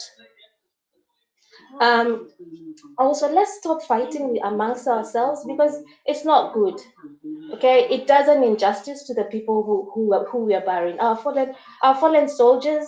When we do that, it's really not good. We're laying people down to rest who actually came out to fight for a reason. So let's not have this silly. I'm not gonna call them silly because I understand we're all angry, but let's take that anger and direct it towards Ruto and his government, to be able to ask for a service. Me going to a hospital I should not be going to the street to ask for medication in hospital. It's my right. I'm paying taxes to get that. We shouldn't be doing such. So in 2024, we shouldn't be doing that, but we are forced to. So that anger, let's channel it to the right direction, so that when we do that, we are able to at least get a few steps ahead. So that's something else. The other thing is, I'm gonna say, like, where I am at the moment, we've just elected a new prime minister, and he'll be doing his I think in a couple of days, he'll elect the people who will be heading certain ministries. But what you will notice is that it's just a change of management. So you go one manager to another manager. That means if I go to a hospital, the hospital still stands because those services are still there. It doesn't mean that because you got a new leader, that means that those services cease to exist because the other ones have left. So that's what we should be asking for. That it doesn't matter. Like, I think there's one guy who said that it doesn't matter what leader you have, certain services have to run, irregardless of whether it's you, me, or someone else who's on that seat. So those are the things that we need to be fighting for, that policies are in place, that you don't have to. I'll give you an example. Getting my ID, it took me, I think I had to do things I never thought I would do, especially when you've been exposed to systems where they work. You apply. I'll give you an example. Applying for a passport where I am, you apply online, everything is done online, and within probably less than a week, you have your passport. It shouldn't take that long. Those are the things that we need to be advocating, fighting for. And we need to shout as much as we can. The anger we have inside, that is what we should be shouting for. I heard I am going to. I'm just three more things. This jobs abroad. Well and good. He's going looking around for jobs. I've got no problem in that. That's fine. But I'm going to give you an example. For instance, a maid in Germany has to speak the language. Question is, you have to ask yourself, is how many Kenyans speak the language? Finally, working outside the country it can be a very lonely, stressful, and depressing affair. I'm not gonna lie to you. And then finally, Kimuzi, you said about civic education, and I agree with you. There has to be civic education, and there has to be awareness. I think we are speaking because we know, but there's a generation, and there are people even within our generation who need that civic education. And that's my input. And thank you very much. Thank you, thank you. Your part, yeah, civic education is the most important part that I'm going to take over now because Ruto said he will sign the IBC document on Tuesday, right? If we had him correct and we believe him. So if he sign it on Tuesday and it starts going on, we can now start mass voter registration by giving out civic education to all the youths. The youths are more than 20 million, that I know. So if and only if we teach these people that it's important to register the vote and not say I am not going to vote, or people are ignorant about the bad side of not voting. So we should every person. I personally I want to do 100,000 people. If every person that do like 1,000 or 2,000 people, 2027 we can do the right thing. Thank you for that input. Wambo. Yeah, hi guys. Thank you guys for hosting this. So yeah, I got out of that the president's space very angry, and I've been space hopping since then. The only consolation was the Coyotes Sonko, who atoned for Bungoma for giving us Didmas and Weta. Yeah. During that time, I stumbled upon a very profound thing that I would quickly, just two things that I would quickly want to share with you guys. The first one, yeah, is it doesn't weaken us to listen to a dissenting opinion, right? Some of us need to read 48 Laws of Power. Yeah, this betrayal thing shouldn't have even been a surprise to any one of us. Yeah, there are other perspectives I would like you to consider on this betrayal issue. Yeah, who is the biggest winner here? Who benefits from our ignorance of how Ruto operates? How do you think they know what we plan and discuss? They listen in, but we don't do the same. What are you angry about on this whole betrayal thing? The fact that you created the betrayal, or the fact that you no longer have a cause to pursue? Yeah, this is too important to waste like 2 hours on betrayal. Our conviction should be greater than any betrayal, right? How much reverence do we put on people who have huge followers? Followers are not a measure of intelligence or leadership. Yeah. If we make this movement about ourselves, there can be no other results than feeling of betrayal. We need to be disciplined in our spaces. We move the queue, have decorum, hosts be impartial and fair. You don't have monologues. Let at least 2,000 people share their ideas. Otherwise, we are no different from Ruto. And people must realize before we crucify all the so-called betrayers, most of us sang Hasla Tawale for ages. So let's not make this about personalities. Number two, in my space hopping escapades, I've seen a very prominent trend. The first one is fear mongering and a lot of apathy. I almost saw the sad mood here. Guys, don't stress out. Okay? Let me tell you why you should be very confident about the whole movement. One, nothing has changed, at least in terms of the caliber of people surrounding Ruto, meaning there are no new ideas being fronted. Okay? Let me paint a picture for you. This whole thing has not informed Ruto, has not informed any decision this government is going to make. And Ruto is the one running this whole government alone. He is a micromanager. I'll give you an example. This lady called Koome, she hasn't said a thing. LSK stood with us. IG of police, he can't speak. Interior and Defense CSs went on air after the whole thing had died down. Intelligence is chasing Ruto's idea that, yeah, somebody is funding this whole thing.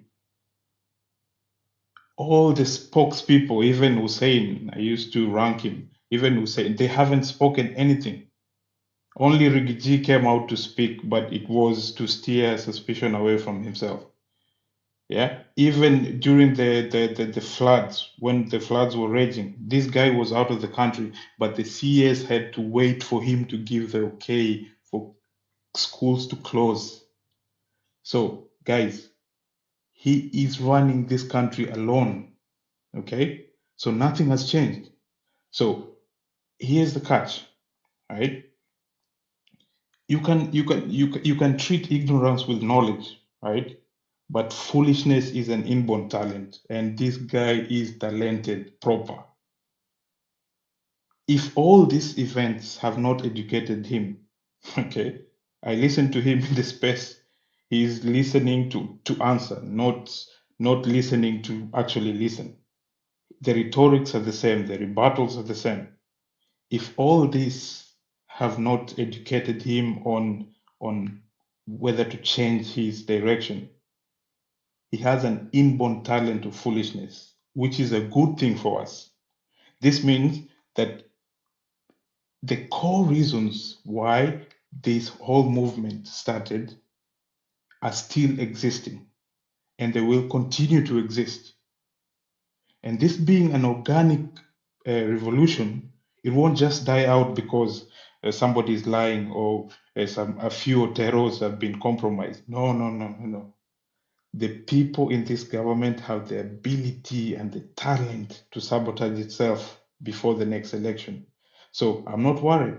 There's going to be a bigger revolution. Sadly, it won't be bloodless, but this time the Gen Z will bring everyone else. So if they didn't see that coming, they're not going to see whatever is going to come, and it's bound to happen. So be confident. Don't worry about the sideshows. You know your conviction. Let it be bigger than some betrayal or some whatever. Yeah, that's it. Thank you. Can I go now? No. Kimuzi. Hello, you can hear me? We can hear you. Yeah, I can hear you. Amemaliza? Amemaliza, yes. Okay. What I was saying, hii kitu ni how the state operates right now, you can clearly see. Kama saa hii jamaa ameingia kwa space, amecreate space yake, wanafanya ile kitu divide and rule. That's the card they are trying to play, sababu wameshindwa how to control us. Unajua, just let me put a little bit. The worst thing is Ruto hako amepenetrate hapa, but amempea platform ya kupenetrate huku sasa. Sasa ako na that hapa.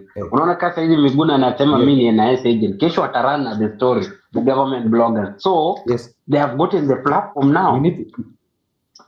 We need to look for a way forward and a new strategy, because hatuwezi fuata the same strategy that we've been following, because ukiangalia sasa washa infiltrate kila kitu.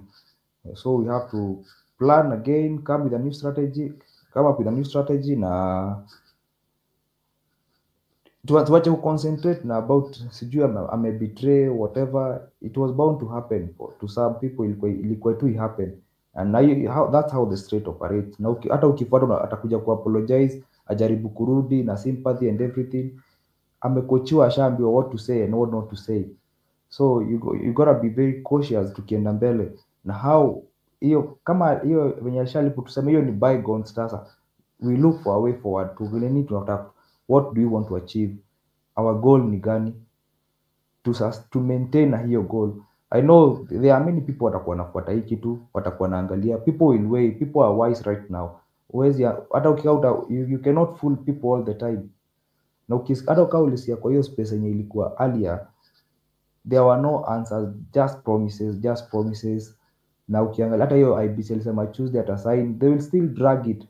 Hata hiyo wamepeana sijui debt wamepeana hiyo committee kufuata 3 months. They will just drag it out. Kenyans wako cool down. Sasa ni pressure imezidi, na hiyo pressure tunafaa tuendelee kusukuma hiyo pressure kabisa till the systems work. Na as of now, let's say we cannot get to the number 1, but sasa hawa foot soldiers wake hawa wafai kukanyagishwa chini, wasipewe amani. ukianza ni CS, these corrupt ministers wao wange kama wao incompetent, hawa mwenye ako health, mwenye ako mwenye aliuzia watu fertilizer mbaya, those people wafai kunyagishwa chini. We must call for them kwanza watoke, tumnyang'anye foot soldiers kwanza, ndo tukimfikia yeye, tukianza kuweka mambo ya voter registration, ndo youth wachukue votes, tuko tumemnyima foot soldiers. From there now tunaweza panga. I think that's the way to go. Can I go now? Yeah, no problem, sure. Thank you. I hope everyone is doing fine.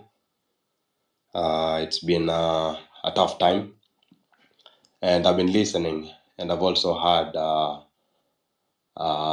people almost sounding discouraged, but not really discouraged, because at the end, we are still saying that we have to keep fighting and keep pushing on. So I won't talk for so long. I just have 3 points. And the reason why I also won't talk so long is because some previous speakers have actually mentioned the things that I wanted to mention. The first point that I'll start with is we've been saying that we are leaderless, which would mean that we are all leaders, you know. And if we're all leaders, we have to act like it. Especially someone mentioned about Twitter, these spaces, and the power that they have, that these spaces are the voice, you know. People are looking, and this is where they get the message. But sometimes, you know, you go into Twitter and then you see people tweeting some things, you know, bakona shindwa, what is happening, you know. We have to be responsible. We have to post responsibly, because people look at what we are saying and they take it and run with it. All of this division, hata hiyo sahi Miguna saying that Kimuzi is NIS, or someone saying, you know, all types of things. All of those things are besides the point. And we've been saying, we know very well that the government is using divide and rule. We know it. But why are we falling for it? Because that has been the tactic that has been most effective for them. And that is why we've sat here for all this time, 2-3 hours, talking about Osama on the other side, he's a betrayer and all that. Yes, he's betrayed us. But that was bound to happen. And more such things will happen. But if we have a main focus, because we know the goal, we know what we want to achieve, and we have to be able to define it. So what is the way forward? And the way forward for me, as I know, I think we all know the way forward. What we want is good governance. That's it. It's not about Ruto. It's not about the corrupt politicians. I mean, yes, it's about them. We want to see people tried. If found guilty, we want to see people in jail. We want to see resources returned back to the country. We want accountability and transparency, and we want a country that is just. That is what we want. So good governance is our goal. And now coming to my last point, you know, intelligent people and time are the enemies of a liar. And Ruto is a liar. And he will come out, he will make these promises to us, and he knows very well, he knows that we as Kenyans have been indoctrinated over a long period of time into a culture of hope. Tunaambiwaga tu that itakuwa sawa uko mbele, nimepanga, mtaona vijana, ndatengeneza makazi.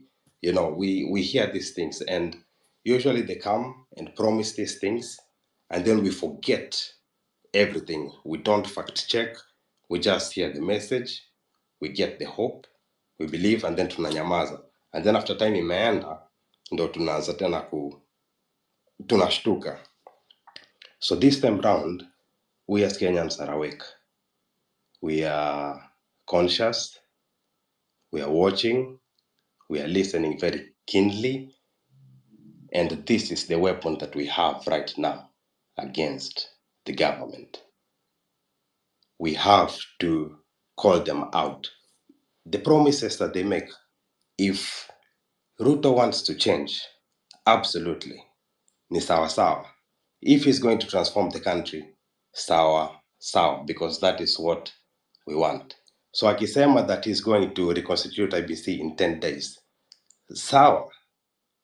When the 10th day comes, he has to show us that he has done it. Si amesema ati anaenda kufanya a debt audit. Sawa sawa. Do it. When the time comes, because you want the specifics, when the time comes, we have to get the answers. And that is how we are going to get this government. All the information that we have. I saw the appeal of hope. He seemed to have a long list of things. Tunataka, all of those things, all the information that we have, let us put them out there. Let us let the public see everything. Let us expose, let us make the government transparent, that we can see through everything and no one will be able to hide. So we just need to do two things, in my opinion. We need to keep mobilizing, and that would mean educating the masses and exposing all of this. And then the second thing is the holding them accountable. Because one thing that we know for sure is that a liar will only lie. After time has gone, he'll have to conjure more lies. And that is where we get them. They have no strategy. Ni hiyo tu promise. We don't want promise. We want facts. You say you're going to do this. We want to hear how. We want to hear when. And when that time comes, we want to see the results. Otherwise, bro, ishia. That is all I have for now. Thank you, guys. Okay, nice. Kimuzi naweza ongea.